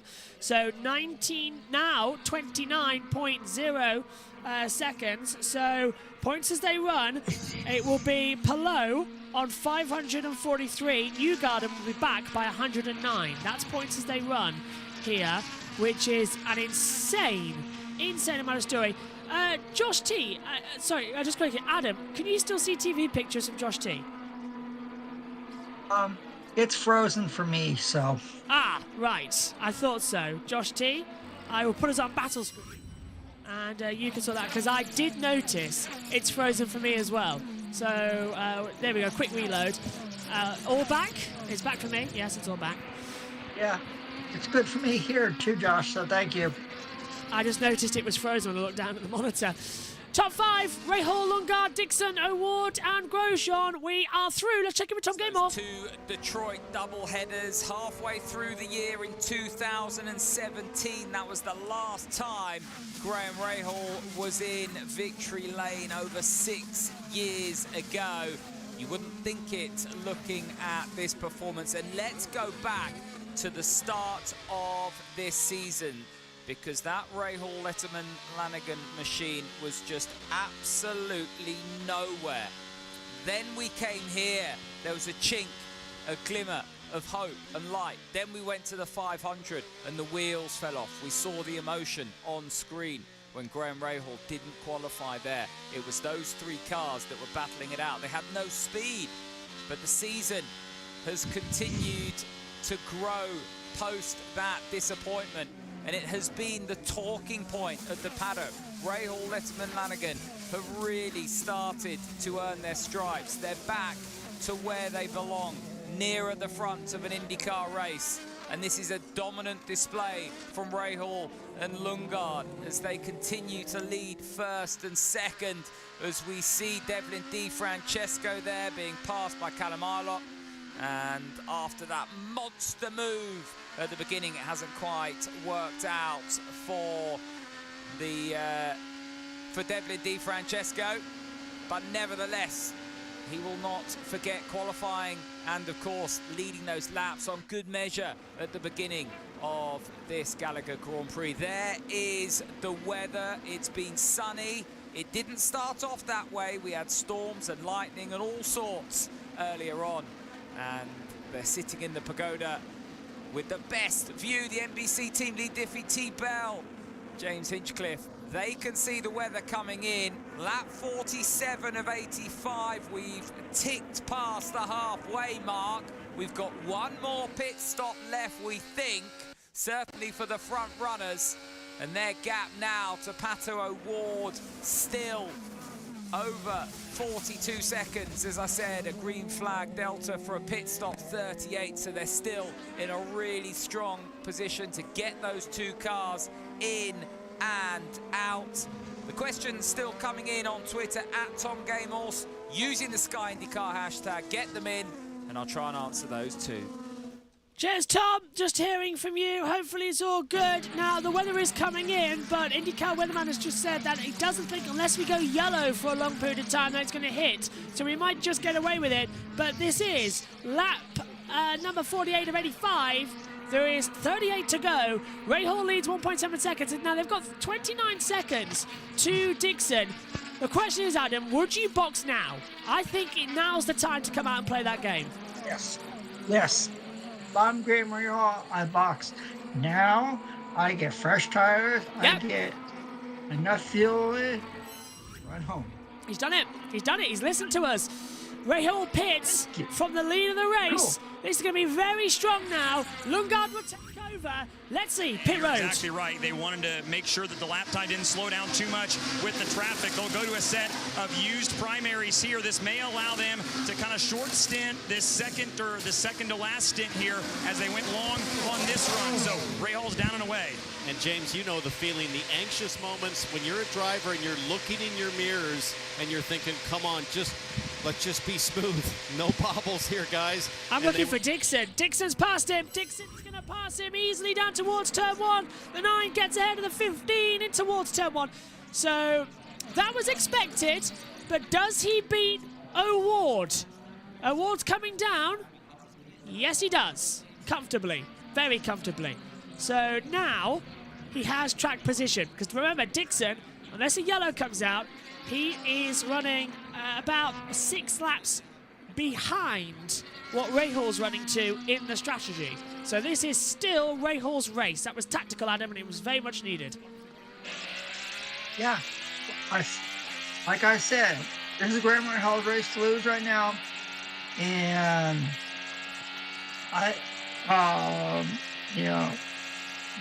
made Graham Hall good to go. So, Graham, go get the checkered flag. You're due for an IndyCar win. Go out there and get it. Let's take a look then at points as they run on the IndyCar app. This is what we were taking a look at. Alex Palou leads 539 points. Newgarden 434. There is a 105-point difference in the standings as well. Taking a look at our race leader of Lundgaard as well. He's in 8th place. He will be 191 points back. But it really is big news for Palou to move 105 inside, especially, Adam, with a championship on the line. That's an amazing achievement. Yep. And if I'm Alex Palou right now, I have a calm rest of the racing. You know something? I think Alex Palou could wrap up the IndyCar Series Championship either at Gateway next time out, or most likely going to happen at Portland. I would really love it if it was at Portland, because that's our big weekend. Myself, you, and Ben Schneider will be in the commentary box with us. Josh T will be with us too for that one. Omi in the pits. It's our big crossover weekend. We'll be live on Grid Network as well. So we'll be on 3 different channels at once. And it's going to be absolutely amazing. And Jose Maker will be trackside as well, sending us interviews and all the reports. And if he... Say again? Who was that? What are we talking about? Oh, if Palou wins the title at Portland, because Joe Samiego's trackside for us again. Oh, right, okay. Yeah. So hopefully, if he does get the championship, we will stay on air. We'll cross live to Joe. We'll get him on. We'll get him on to do something, and we'll hear from him. Our new champion, if it is at Portland, which looks more than likely, doesn't it? Because I don't think Bob Morado, Palou is not good at ovals. That was when Newgarden will probably win and take it back. So you're right. It's going to be down at the. It'll be in Portland. Yeah. It'll be in Portland, and then we can have. And then we'll have plenty of coverage for you that weekend. So stick with us, and because we're going to have an incredible weekend that weekend. And I believe it's Labor Day weekend over here in the United States. Going to be incredible. So stick with us over, as we get closer to Portland, because it's our home race. To wait and get the fuel in, and then we'll see where he blends when he pulls out. That fueler was shaking his head like it was taking him a little longer. Here comes Graham Rahal out of turn 14. Rahal's going to take it as well, and once again we see Lee Diffie being talked over, which isn't right, but Rahal retakes the lead. Lundgaard did not get enough fuel. Watch out then for O'Ward. O'Ward's going to get past. It's going to be crucial down towards turn number 1. Yep, that's going to be so tight on the entrance how it feeds in. O'Ward gets ahead. And that was not good. Lundgaard needed to get out ahead, and it hasn't worked out. So Rossi's going to be catching him, but now can Lundgaard on fresher tyres jump O'Ward? This is what this race is delivering, and Grosjean's in 2. Graham Rahal. So Grosjean in 2, taking it over. And he's on alternative tyres, and away goes our driver tracker once more. Honestly, it's been having such a nightmare today. It's because it's an IndyCar weekend, it doesn't like doing both. Because it's like the systems the same systems that are used across both, and it glitches more than ever. If you take a look, the points status as well. Pit road. Oh look, the fuel wasn't going in, Adam. That's a replay. One going in. Wow. So that's cost Lundgaard. That has cost Lundgaard. Wow. Ooh. Wow. He's gonna have to run pace. Game changers upon game changers. I can't take any more. This race has been amazing for the GMR. Well, not even that. It's the Gallagher Grand Prix, isn't it? It's the GGP race, not the GMR. Dixon leads by 5.9 seconds, but will have to stop again quite early compared to Rahal. Now, it's going to be a run to the finish, so Rahal's got to be on a faster stint. So, this race changing again. This is it, look, pit time difference. Rahal was 4.3 seconds faster than Lundgaard in the pit lane. So that's why we saw Lundgaard lose out to Pato O'Ward on the last stop. And I think as well, Josh T, this is going to give a real advantage to O'Ward at on the last pit stop. He's going to try and catch Rahal. Rahal's lost his wingman.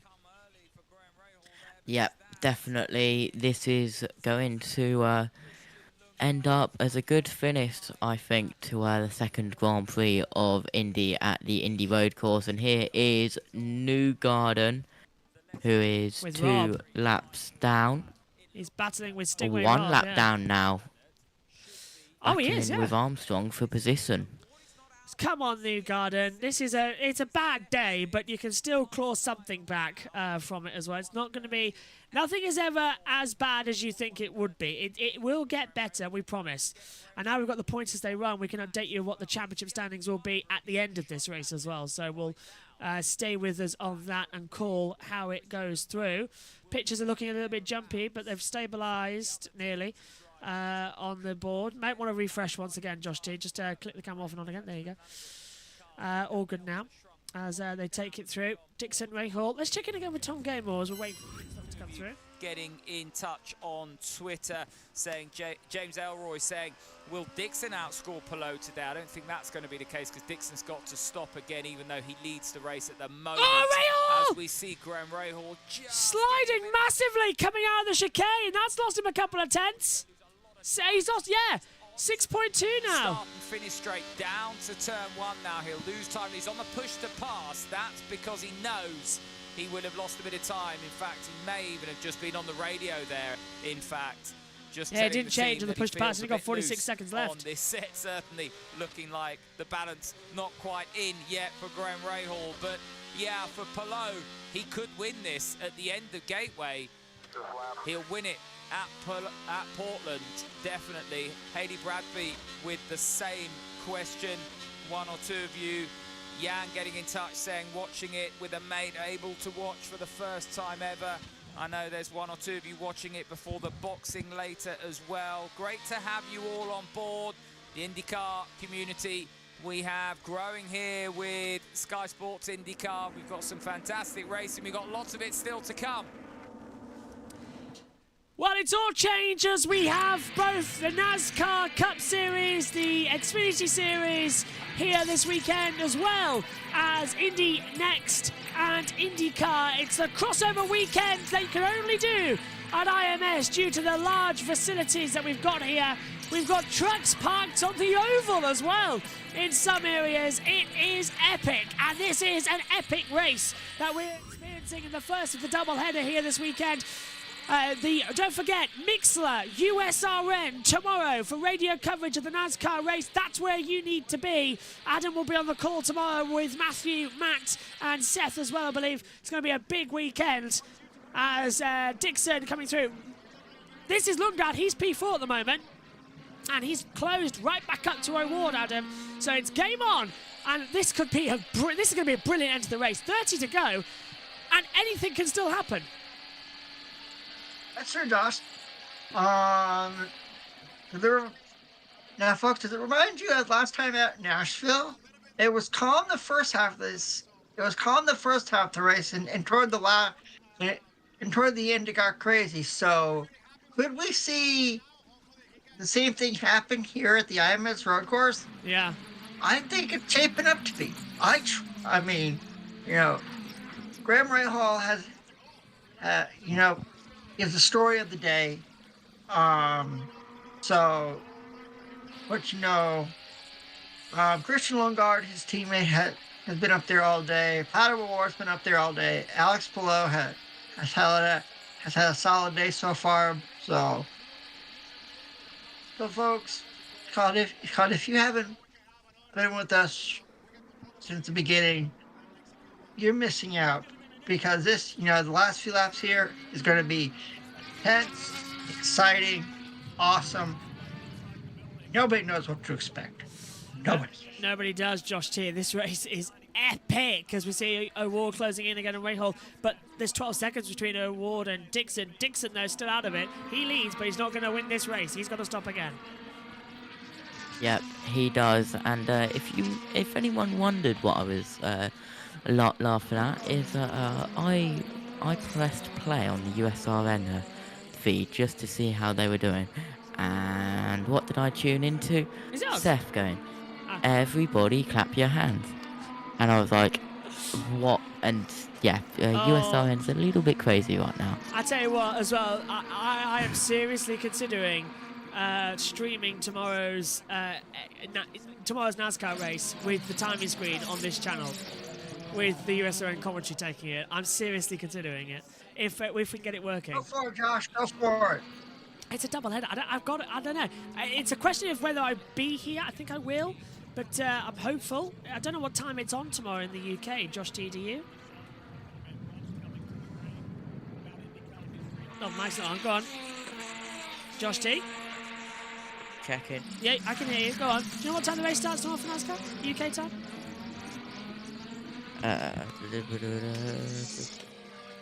7 to 11:30.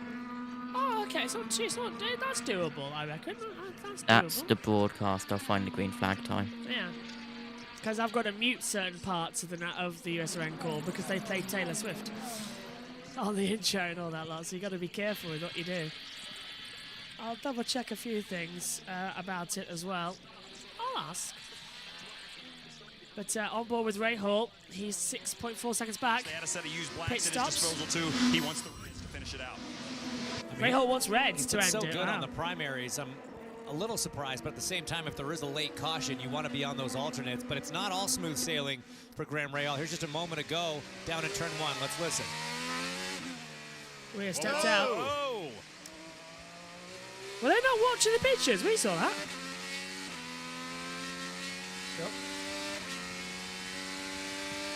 Let's listen to the radio. 7:44 is green flag. Lost it. No clue what just happened. I think that's probably why he wants No worries, you're doing a great job. Let's just hang in there. the used reds. Yeah, so he was on the radio. That's what we were thinking. And obviously they weren't seeing the same pictures as us on NBC, because we saw that on our feed. And I thought they were on Peacock as well, so, okay. It does confuse me that they switched they were on Peacock for the pre-show, and then they went over to USA Network. Yeah, but it's all streamed. Dixon will be pitting soon, Dixon's and in. here he is. Yeah, but it all streams on Peacock anyway. But here's Dixon in to pit road. Let's go down to the pits. Down red side while Firesters sows, and that seems to be an advantage. They can last. Although Dixon, maybe he was giving me the okie doke. He told me yesterday, I think we're better on the primaries, but this has worked, so it could be an advantage for them. He's got to save a little bit of fuel to make it home, but might be this the day that Scott Dixon can extend that season win streak to 19. Final stop. You know the PNC Bank crew is almost always flawless. Can they get it done this time as well? They've got to get all the fuel in there as they can, and he is away. Good stop there as well as they come through on the inside line finally as they come into it. Can you hear me? Hello? Adam? Josh is back. So Josh, yeah, we were playing the feed. why don't you take over? We were hearing from race control. Did you not hear that? Did you not hear NBC? Oh, okay. We might be having a problem. Yes, I'll stick with you guys. Can you hear me? This has been a very crazy race, just like we had last time out on the streets of Nashville. And like Josh has said, this weekend is the NASCAR IndyCar double hitter. Tomorrow, the NASCAR Cup Series race, it's an international star-studded lineup. We've got James Van Gisbergen from New Zealand, Brody Kostecki from Australia, Test, Jenson Button from England, Kamui Kobayashi from Japan, Mike Rockefeller from the United States, and it's going to be just crazy race. So listen in on USRN radio tomorrow, and it's going to be really intense. I'll say that. It really. Adam, can you hear me? Okay.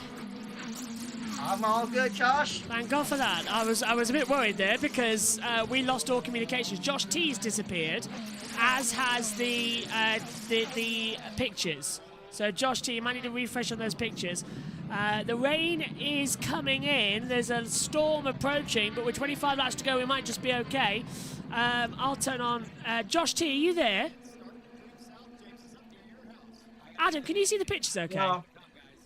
Yeah. Oh, that's fine then. Right, let's just leave it. I got okay, if it's working, it's working. Lundqvist is in. He's done 6.3 seconds stop. Malukas is going down pit road. Ilot's already doing it as well. And he's taking on a lot longer of fuel. Over 10 seconds. Wow, this is a long stop for Callum Ilott.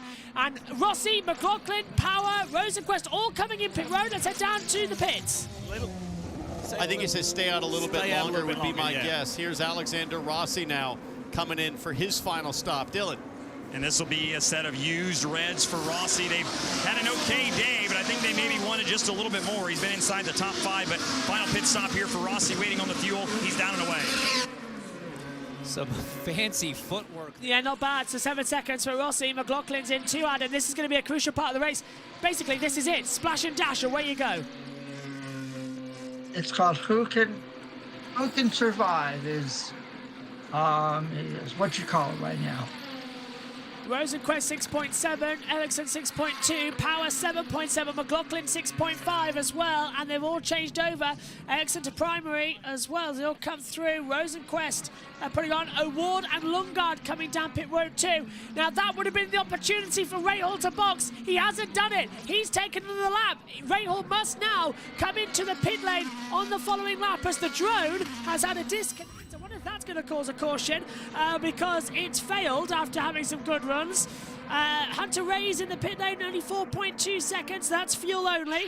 Canapino is in as well. He takes 8.4, but pit road getting very busy with the 2 and 3 cars in as well. Kirkwood and VK in 2. Loss for Christian Lundgaard. He's about a second behind Pato O'Ward. Can they work some magic here Pit on this, road. their final stop? And Ricardo Nault said, yeah, we just need smooth stops. We don't need anything fancy, just routine service, 4 tires, fuel, used reds for Lundgaard. Kevin.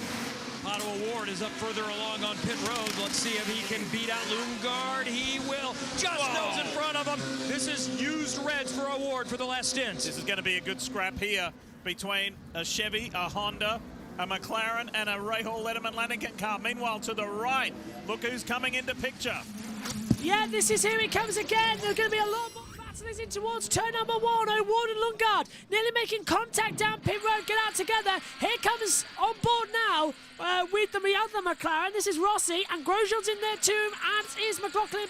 So Rahal now into the pit lane. Alex Palou is up to second place, Adam. Takes it to 119 clear in the championship. Yeah, it's called if Alex Palou keeps on this pace, he can wrap it up next time out at Gateway. Used set, very used set of primary tyres going on, and he's going to leave the pit lane right in front of Palou. That's going to be very tight, and Palou has to go sideways. Now, Palou hasn't come into the pit lane yet, and he's had to swap over sides with Rahal. That was very close there to being a bit of contact, but Palou has to lose a bit of time. That's going to help everybody else out there in the run order. There goes Scott Dixon, and now the battle is on because Dixon takes the net lead of the race. Rahal's going to come out in second position, but where's O'Ward?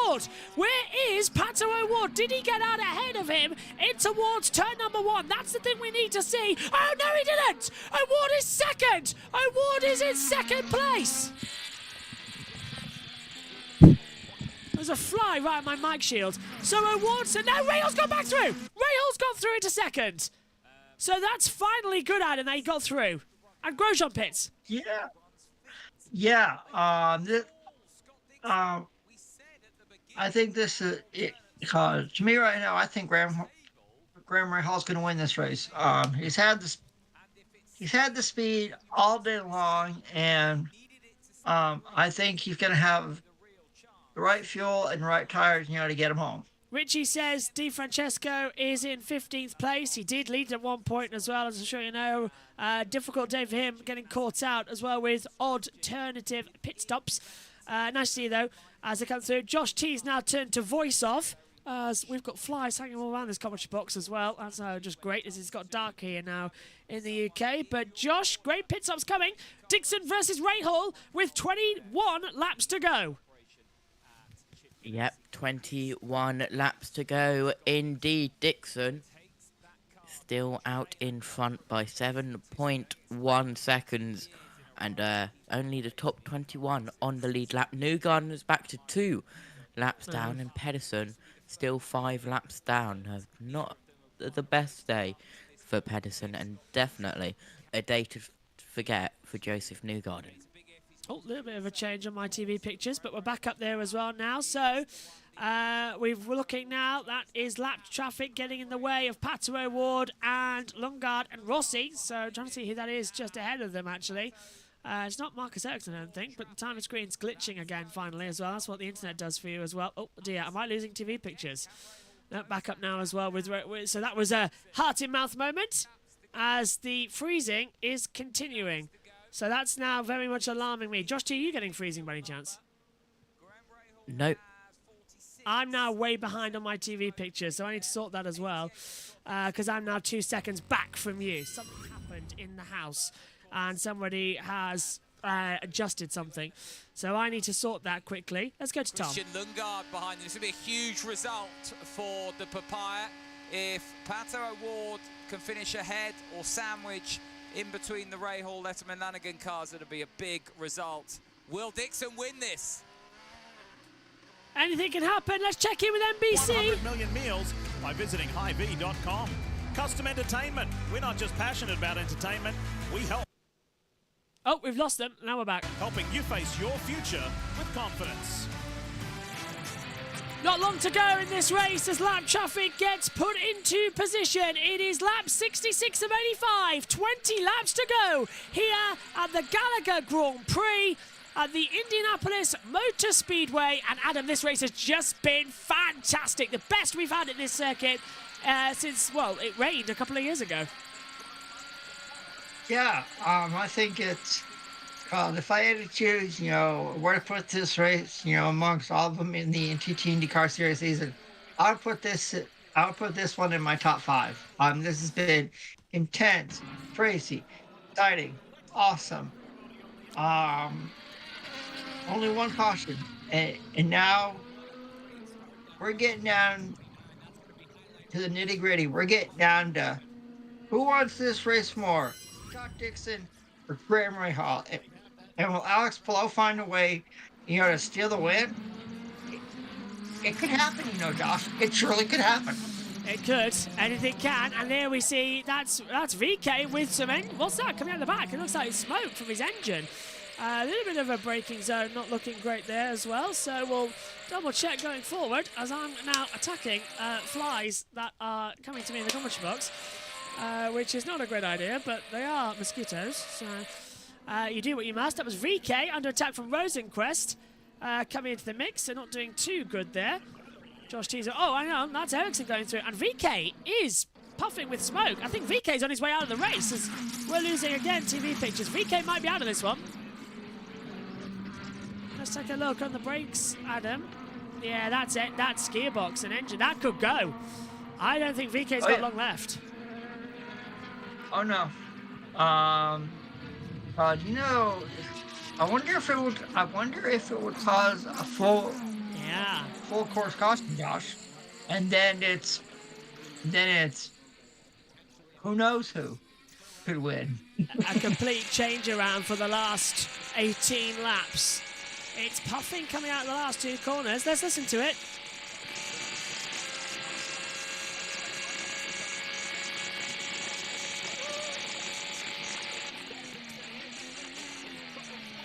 It sounds a bit sick, doesn't it? Listening to it, it's got like a wheezy, phlegmy cough at the back of your throat, so it doesn't sound good. Gearbox sounds fine, so that is engine having trouble there. Yeah. This is on board with Graham Rahal. 4.6 seconds, now 4.7 seconds back from Dixon. Dixon's on the alternative tyre, so is O'Ward, and so is Rahal. In fact, the only ones on primaries, Rosenquist, Devlin DiFrancesco, and Marcus Armstrong. They're the only ones who are on the alternative tyre. Everybody else, on the primary tyres, everyone else is on the red alternatives as they come through. Into the braking zone. Dixon looking good here. But it's Ross. It's Rahal's. This is Rahal's. Yes. Just got to catch him. Yes. I think Graham Rahal can catch Scott Dixon. It's called, like we've said in the past, catching someone is good, but passing them, that's a different story. Well timed. Dixon v. Rahal. What year are we in? It feels like it's 10 years ago. Thank you. I'll agree with that, Josh. I'll agree with that 110%. I tried to remember the last time Rahal won a race. I can barely remember when it was. I'm gonna have to look. Josh, 2017. There you go. They mentioned it on the NBC broadcast, I remember. I'll try and find out what race. What race? I think it was an oval. Top of my head, I think he won an oval. Oh, no, he won Fontana in 15. I remember that. That very crazy race, actually, in 2015, when he won in Fontana. That was amazing. As they come across. I thought Graham Rahal won on the streets of Detroit when they were at Belle Isle. Yes, I think Detroit. That was the last time Graham Rahal. He did the double at Detroit in 2017, and that was his last race win. That's it, yep. And that's right. 2017, that was supposed to be ESPN's last coverage, wasn't it? That doubleheader in Belle Isle, but it didn't. It turned out they did another year, and I can't remember their broadcaster, the name of him now. He's doing it this weekend on the trackside coverage. I can't remember now. Alan Bestwick. Alan Bestwick, thank you. I was going Rick. But no, yes, it's Alan Bestwick, yes. Great commentator, Alan Bestwick, as well. I want him back so much. I would love to have him in the commentary box. I want Alan Bestwick on the commentary for NASCAR, back where he belongs. That's what Yes. Oh, Josh, you're. You in my brain or something? Yeah, because he did TNT, didn't he, as well as their play-by-play. Yes. And gosh, I will say that Alan Bestwick does the Camping World SRX series broadcasts on ESPN every Thursday night as well. So I've enjoyed listening to him over there, So but we all think Alan Bestwick needs to come back to NASCAR. 100%. Technically, he has this weekend, of course, because if you're listening to Indianapolis Motor Speedway Radio, not the IndyCar radio, but the Indianapolis Motor Speedway radio frequency, he will be commentating on the NASCAR this weekend, as he will be the IndyCar, because he does that as well, as he took over for the late great Bob Jenkins, of course, who passed away a couple of years ago. All I can say we still miss Bob Jenkins to this very, very day. I'm throwing that one for Robin Miller as well. And Robin Miller, yes. Oh yeah. Yeah, those two could tell tales of motorsports. And Robin Miller was one of the best journalists in all of motorsports. He sadly missed. I remember when NBC took over as well, they brought some of the NBC team over and then they were never seen again. They did like 2 races and then they just disappeared. It's 14 laps to go then here at the Gallagher Grand Prix. Dixon leads by 3.6 seconds to Ray Hall. Chip Ganassi watching on as well. He knows what's at stake here. He knows Ray Hall is catching him. Faster and faster and faster. It's not over. And Ray Hall is on fresher tyres. Dixon is going to have to fuel save. They're banking on a caution, and I don't think it's going to come. Nope. I don't think it's going to come either, Josh. I truly think Ray Hall is going to find a way around Scott Dixon and win this for the first time since winning the doubleheader at Belle Isle in Detroit. I commentated on that race as well back in the days before we did them on YouTube as well. They were just recorded and uploaded as well. I did that race. It was the last time Graham Rahal won. The safety car driver driving a Chevrolet spun coming out of turn 2 and hit the wall. Yes. Yeah. Yes. Oh, now you bring back memories, Josh. Yes. Crazy That's day. Right. And the race was red flagged as well in the last 5 laps. And it was a flags for finish. So is it going to be the same? Last time we were here at Indy, we had 3 red flags in 3 laps and had to restart it with 1 to go. And then it became Newgarden taking the win away from Marcus Ericsson, who was secured a 2nd win in a row, not being fruity at all. But I lost my pick a winner. I picked Ericsson again. He was half a lap away from winning it again. And then Newgarden just came in and took it. So not bitter at all that I lost out for a pick a winner double point. Oh. That's true. I've lost this weekend. Yeah. Getting half a second on the last lap on Dixon. I think Graham Rahal's going to catch Scott Dixon. I truly do. But like I've said, catching him is one thing. Passing him is another. Into the braking zone they come. 13 to go. It's tight now. This is getting so nervous. Dixon crosses the line, makes it 12 to go, and that is Rosenquist out of the race. Rosenquist then has officially gone behind the wall. The number 6 car out, and the rear suspension, I reckon, is damaged a bit by what they're looking at it as well. So that's him done, unfortunately. Rosenquist retires, and 12 to go. Dixon leads 4 seconds to Ray Hall. Just keeping that in. Ray Hall needs to be patient, not doing anything stupid, just keep pushing on the pressure. Dixon's going to get caught up with traffic now as they come in. Our driver tracker has crashed, which it usually does in the last few laps of a race because the app is rubbish. But I don't think it's gonna. I think it might come back if we're very kind. Hopefully it does. 12 to go.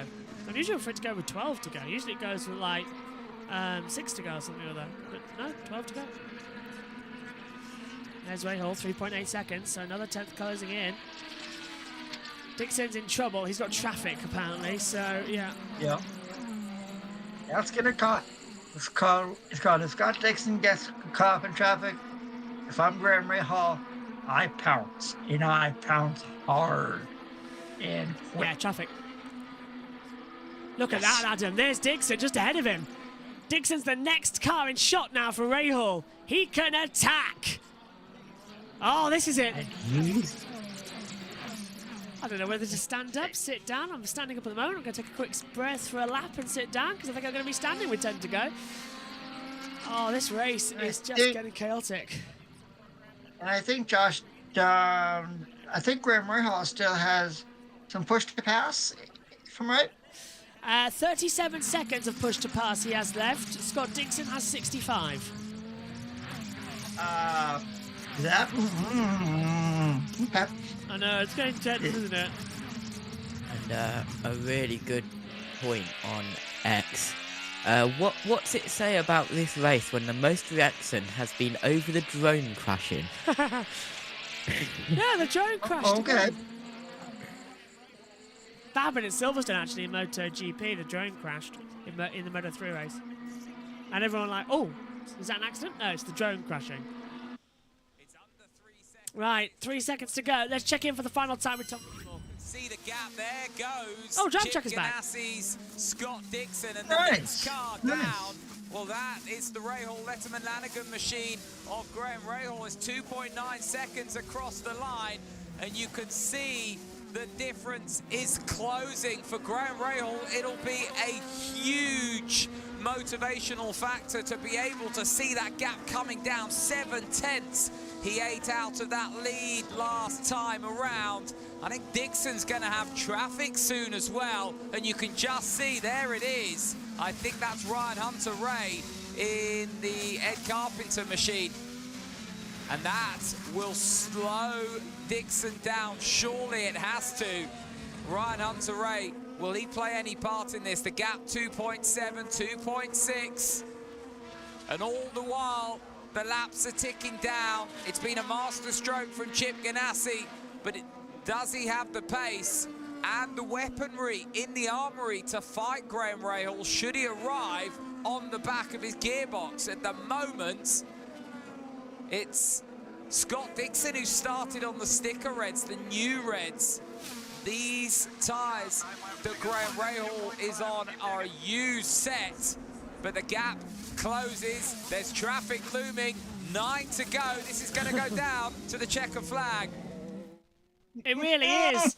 I can't wait. This is epic. Dixon 2.605. Rahal closing him in. Hand over fist. And Dixon's now got trouble with traffic. And look at that. Award's coming in, as is Lundgaard. They're slowly catching up. They're now within 10 seconds. On board with Rahal. Push to pass has been activated for Dixon. He's used 7 seconds. Starting to get a little bit tense now. Picture refresh, please, Josh G. Oh, never mind. It's fine. Thank you. No, do it. Yeah. There we go. And I think, Josh, this is going to be the grandstand finish we've wanted in an IndyCar race for a long time. Yeah, it looks like it, but 60 seconds for Dixon, 37 seconds for Rahal of push to pass. I think we are in for an incredible race, but Dixon is getting to traffic. 55. He's used 5 seconds on that last lap alone, so Dixon's trying to pass Ryan Hunter-Ray, and Rahal's coming in. Adam, who's going to go? Who's going to win? Said Graham Rahal. I'm sticking with my pick. I can't remember Even who though I I said to didn't win. pick him for pick. I picked Alex Palou to win today. And I should have went with Graham Rahal. And I'm kicking myself right now. Rahal has not won since Belle Isle in 2017, as we said earlier on in the broadcast as well. He's got an opportunity to put that behind 18, 19, 20, 21, 22, 23. 6-year wait as well. That's a long time. It's been, that's so, do you want to put that in perspective? It's so long that I wasn't even commentating in this commentary box with this headset or anything. I was on the old equipment in a dining room on a computer using a voice recorder app on the computer of the Windows PC. That's how long ago it was in 2017. Wasn't even proper like this. 1.7. 50 seconds left to push to pass for Dixon. Ray Hall, 37. He hasn't used it and he's still closing. Just give us this. He's going to get there. Yeah. He's going to get there. I have just seen the Moto3 drone crash and I see what you mean. Yeah, nobody knew why it happened. It just crashed and we thought, oh, is the rider gone down? No, it's the drone that's crashed. Yeah, and I've also had a look on X and a couple of people making fun of that.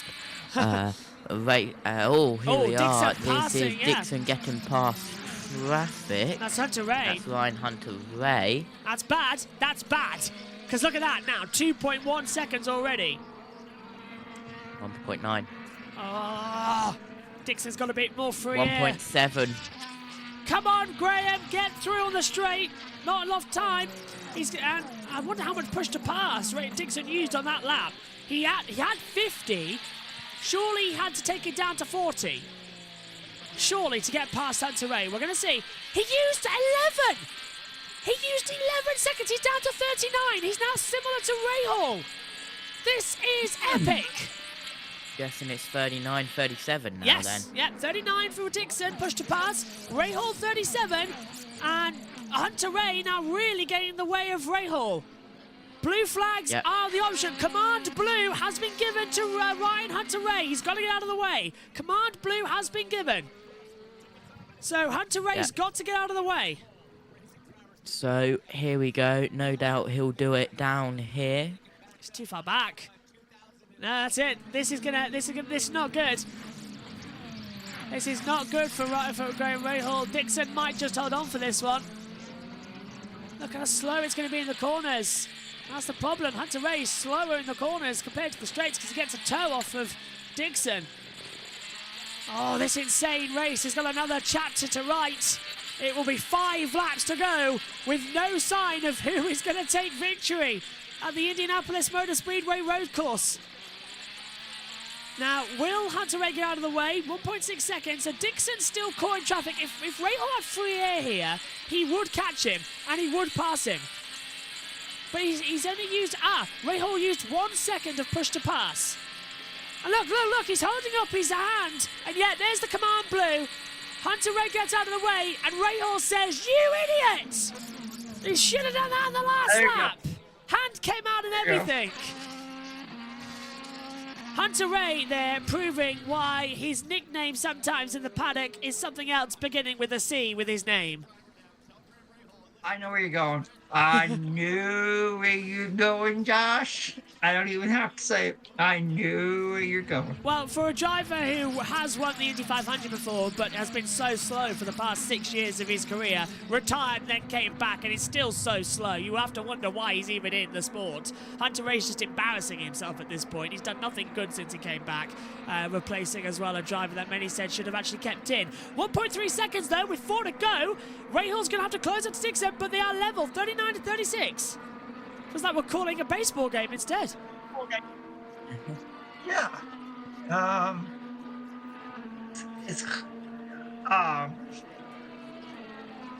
All I know is if I've got Dixon, I don't look in my rearview mirror at all.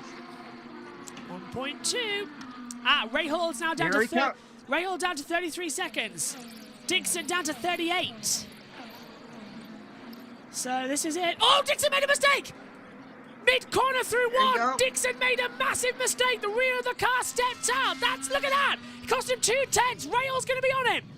Dixon making the mistake. Ray Hall will catch up. That's it. Just small little errors. It's going to allow Graham to close him in. This will be, I believe, a last lap. Yeah, look at that. It cost him 4 tenths of a second. This is it.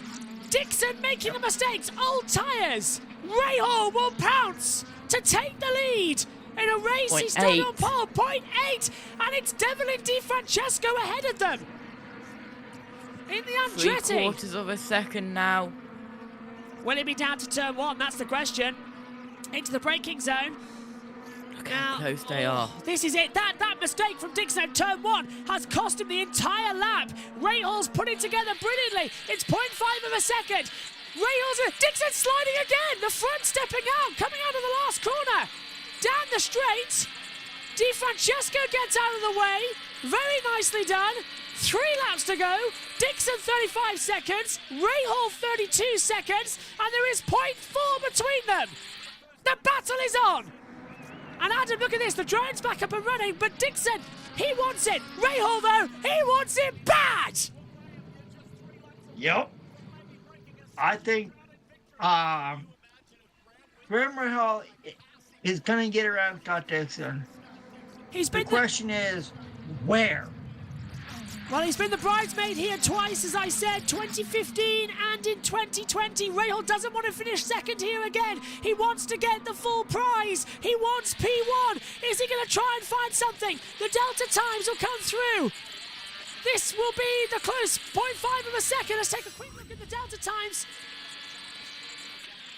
So it's 35 seconds push to pass left, as you can see, for Dixon. Rahal's 32, 0.5 between them at the moment. But it is so close. Coming out the last corner. Rahal's got the run. Dixon's on the slide. Rahal on fresher tyres. It's a slipstream. Down to turn 1 with 2 to go. Push to pass activated for Rahal. He's reeling him in. He's going to go for a dive bomb to the inside line at turn 1. He trails him, laying the brakes. Rahal stays back. Dixon takes a controlled line in. Rahal takes the normal racing line. Dixon gets a poor exit. Rahal all over the back. 26 seconds left for Dixon. 19 for Rahal as they come across the line. This is so close. This is going to be an incredibly good finish. We're going down the back stretch now. Look at that gap.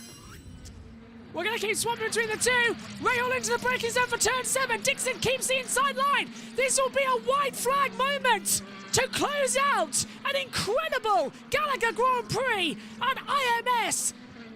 Can Dixon hold on? Can Rahal get through? It's so nerve-wracking with 1 lap to go. These two experienced veterans of IndyCar, a 5-time champion in Scott Dixon and Graham Rahal, who hasn't won since 2017, but has been there and done that. He's had so much heartbreak at this track. It is the white flag at the very last lap. Who will take the checker next time around? Dixon leads by 0.7 of a second as we come to the braking zone for 1, and I think that's all he's got. Dixon 13 seconds of push to pass, Rahal on 14, and it's all go now, Adam, to the line. We don't know who's going to win here to come, folks. So glad you stuck with us. And Josh, I'll hit it over to you as we get closer to checker flag time.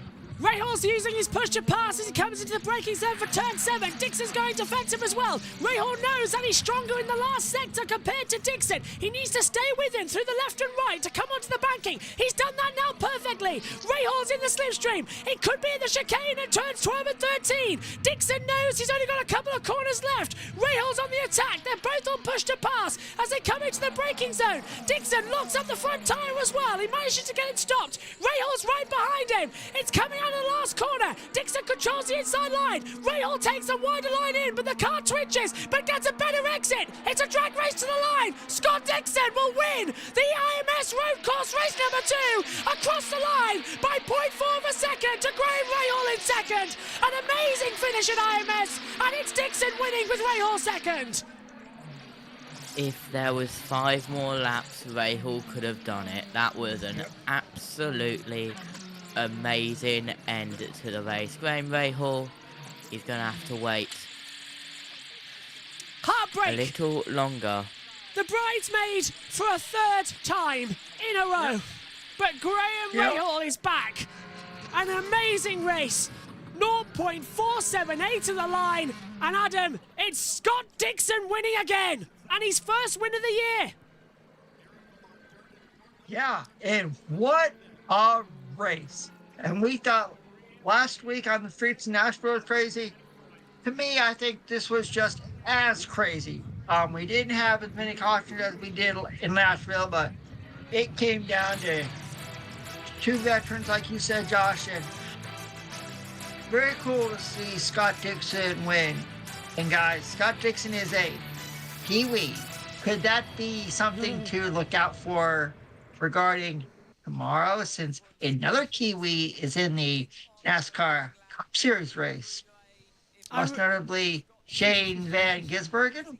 I really hope. What happened to Grosjean on that last lap? Grosjean dropped back massively to 18th place and a lap down. I don't know what happened to Grosjean there. So Romance had a horrible last lap. We'll double check. Let's check in with Tom Gamer. But it's Dixon winning on a final lap. And Grosjean's out of the car. Grosjean's out of the race. That's what's happened to him. Grosjean's out of on the side of the track. Amuvest says who won? Scott Dixon wins by 0.4 of a second to Ray Hall at the line. Let's check in with Tom Gamer. That's all. I didn't think he could make that work, but he has, and he's back in victory lane again. It's been a barren spell. His last win, Toronto last year, and that was before we went to Iowa. So it's not been the brightest of spells for Scott Dixon so far this season, with only 2 podiums to his name, but the consistency away from that has allowed him to really move through the championship positions. And of course, he will now be Alex Palou's greatest challenger.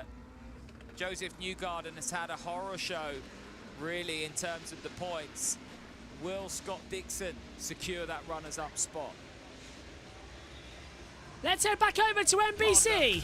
Of Scott Dixon in a collision on the opening lap to the podium, and wife Emma and the 3 kids, Poppy, Tilly, and Kit. That's a good point, actually.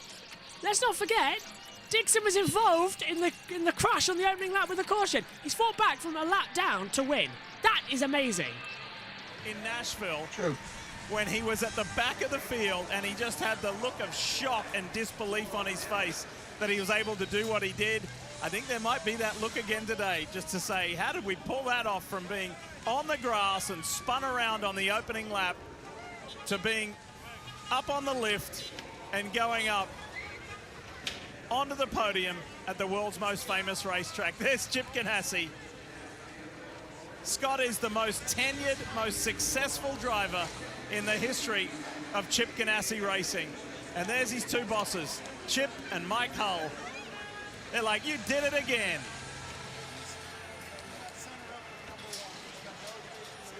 He certainly did do it again. He gets lifted up on the top step. I mean, it was so close, Adam, but Ray Hall, the bridesmaid again. But my goodness me, Dixon's first win since Toronto last year, his first win of the season, that was needed. It was unusual to see the 5-time champ so far down. Yeah, and Josh's call regarding Chip Ganassi this weekend with all the mess involving Alex Palou. I think this is a good to see Scott Dixon in victory lane for Chip Ganassi Racing. Chip has to be proud of his Kiwi. Matt White said greatest of all time. He definitely does. Should we hear from our race winner? He's down there on the, well, he's up there actually, on the lift on the podium. Just leaves you speechless. You know, Diff says he's going to get out with this look of surprise and shock. How do we do it? No, he's not. They do it all the time. This is half of Scott Dixon's wins have come in situations like this. This group is so good at pulling off those wins that aren't just those kind of classic start 10th and carve your way through the field. It is meticulous. It is well-executed strategy. That man on the left, Mike Hull, he's the key to it.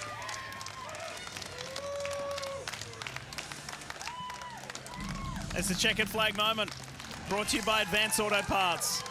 The Iceman has done it again.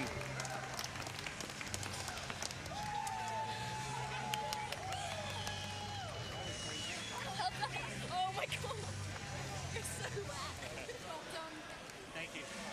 Hot, okay? Win number 54 makes it 19 consecutive seasons. Scott Dixon has won a race. There's only one person that has more wins and more championships, and his name is A.J. Foyt. You've had some improbable wins before. That one in Portland a few years ago through the dust comes to mind. But you've done a spin and win to win at Indy. How did you do it? Yeah, that was crazy. Huge credit to the team. You know, we weren't sure even on the first run there. I will say I had a fantastic start. I think I got up to like 8th or 9th and then got T-boned in turn 7 there. But huge credit to the team. You know, it's been a trying year for us, just where things could have rolled our way, they haven't. But they never give up. So big thank you to everybody on the PNC Bag number 9. Honda was amazing today. It was so fun driving my Honda out there today, getting the fuel mileage, cruising along, and, you know, fantastic pace. The only problem there towards the end, I think on my outlaps, I pushed it too hard to kind of create that gap on Graham, and unfortunately burnt the tires off a little bit. So it was pretty sketchy at the end, but we tried to put on a show for everyone. We're more into the numbers than you are, but today you are the Iron Man. This is your 319th consecutive start, and you've won 19 seasons in a row. What's the significance? What a day to win on, you know, and it makes it so fun, especially for, you know, this little guy. He gets to see it. It's been a little while since I've had a win, almost, well, probably over a year since last year. So, you know, it makes it worthwhile, and, you know, we're going to keep on trying to win 320. Did you start to wonder if it was going to come this year? You always have doubt. You know, that's the unfortunate part of the business. But, you know, I know working with this group, it's just amazing. And Chip steers this ship, man, and he steers it well. So it's cool to be here. And we know he likes winners, and this man is definitely a winner. Congratulations. Scott Dixon has won again at Indianapolis to Dylan Welch. Well, that was a valiant effort for Graham Rahal today. He comes home second after starting on the pole. So nobody likes second, but what positives can you take from today? Yeah, I mean, I thought all day frankly, we dominated. You know, even on the blacks, I said to you this morning, anything was going to kill my race. We had a blister on the left front on the qualifying set of reds, so we couldn't use them. So we had to use 2 reds, and everybody else went 3. And that was the name of the game today. So we got nothing to be ashamed of. Code 3 Associates 15 car was very good today. Honda was excellent today, as always. Yeah, I mean, I'm not bummed, but I'm bummed. You know, it's just one of those things that even on a day when we do everything right, Lady Luck isn't quite on our side. I thought that first yellow really hurt us, just because it lasted forever for no reason, and that's what made the 2-stop possible for those guys. And I knew it right away under yellow. I knew that Dixie was going to come into play, and he did. So good job to him to make it. That last stint, you're chipping away at it lap after lap after lap. You can see it. You can almost reach out and touch it. What was that like for you inside the car? How did you stay calm and not get too animated and worked up? Yeah, I mean, I thought a couple of the lap guys were really good. I thought a couple were really poor. Same for Dixon. So, but when you follow like that, it really kills the front tire. And so I knew I had to make quick work of him. And I think it just hurt us a little bit, you know, to give him a lunge. I was on overtake, but on the second to last lap, he was too. And I just wasn't gaining ground. I was holding dead even with him for some reason.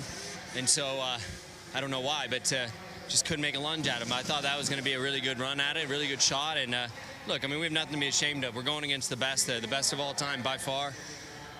You know, 20 straight seasons, right, with a win for him, or 19. It's ridiculous. You know, it's absolutely insane. So, you know, we got to keep our heads down and keep getting better. They come up short today, but the effort and results are showing. Graham Rahal second today. And after the race, Courtney and the kids, for Graham, they're so proud. Awesome effort.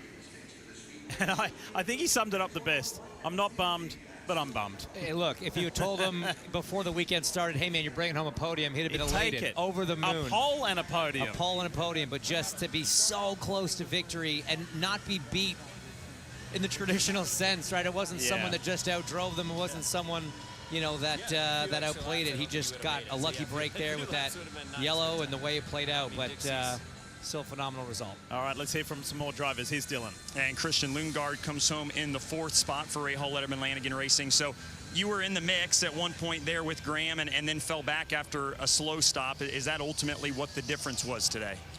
I think in terms of winning the race for sure. It's not what bummed us off the podium for sure. It didn't help either. But I disagree with the decision of pitting on the lap we did. And we came out together in the same sequence with the 2 McLaren cars that we were in, and we're just not going to make any ground doing that. And that was our mistake in May, and clearly we haven't learned from that. So it's very disappointing not at least having the high V45 on the podium today. So what do you feel like was the call to make there? Do exactly what Rossi did. Pit the lap before. He tried to undercut both of us. Unfortunately for him, it didn't work out. As I think we were just strong at that point, but I had a lot of pace, so I don't see why we didn't do it. But in the end, it is what it is now. It's a fourth today for Christian Lundgaard. Kevin? And it's the sixth podium of the season for Pato Award. What do you take away from your day today? Super proud of the team. I think this was the strategy that maximized what we had today. I'm super happy with what we made on on those calls, and I think the pits was really good. So I wouldn't have really changed anything. I was very happy with my car balance, but we've got some catching up to do. I definitely don't think we would have been even close to being able to make the strategy that Dixon was, at least to that extent, in how he extracted the performance out of that. So good job by him. I know this is like his 300 something, so congrats, Scotty. And yeah, I mean, we walk away in 23 with 2 podiums here in IMS. Obviously the 500 was a different story, but I'm happy with that. We'll see you back here in May next year, and we'll see you in St. Louis in a couple of weeks. Dylan. Alex Palou finishes 7th today, but more importantly, extends his points lead to 101 now over Scott Dixon. So your finish, I think, was okay, but that's the important thing, right? That the points gap is increased going to the final 3. Yeah, absolutely. Finishing the race today was important. We had a really good first couple of stints, started on use rates and saved those sticker rates for the end to try and go for the podium, but we never made them work. So they lasted 2 laps for us, couldn't really go fast. So yeah, a shame that we couldn't get any better, but obviously a good result for the team with Scott winning the race today, and a good result for us on the championship. All right, Alex Palou finishes 7th, and he'll head to Gateway with a points lead over 100 over Scott Dixon. Let's take a look then at the official results from this race. It's Scott Dixon who is victorious. Graham Rahal second by 0.478 of a second between them. Pato Award is third. Christian Lundgaard is fourth. Alexander Rossi fifth. Will Power is sixth with Alex Palou seventh. Scott McLaughlin eighth. Kyle Kirkwood ninth. And Marcus Ericsson rounds out the top 10. Then it's Venus VK in 11th position as well, followed by Linus Lundqvist in 12th, Colton Hertz is 13th, Jack Harvey 14th, 15th for Helio Cashneva, 16th David Malukas, 17th for Callum Milot, 18th Romain Grosjean, stopping on the last lap with a car failure.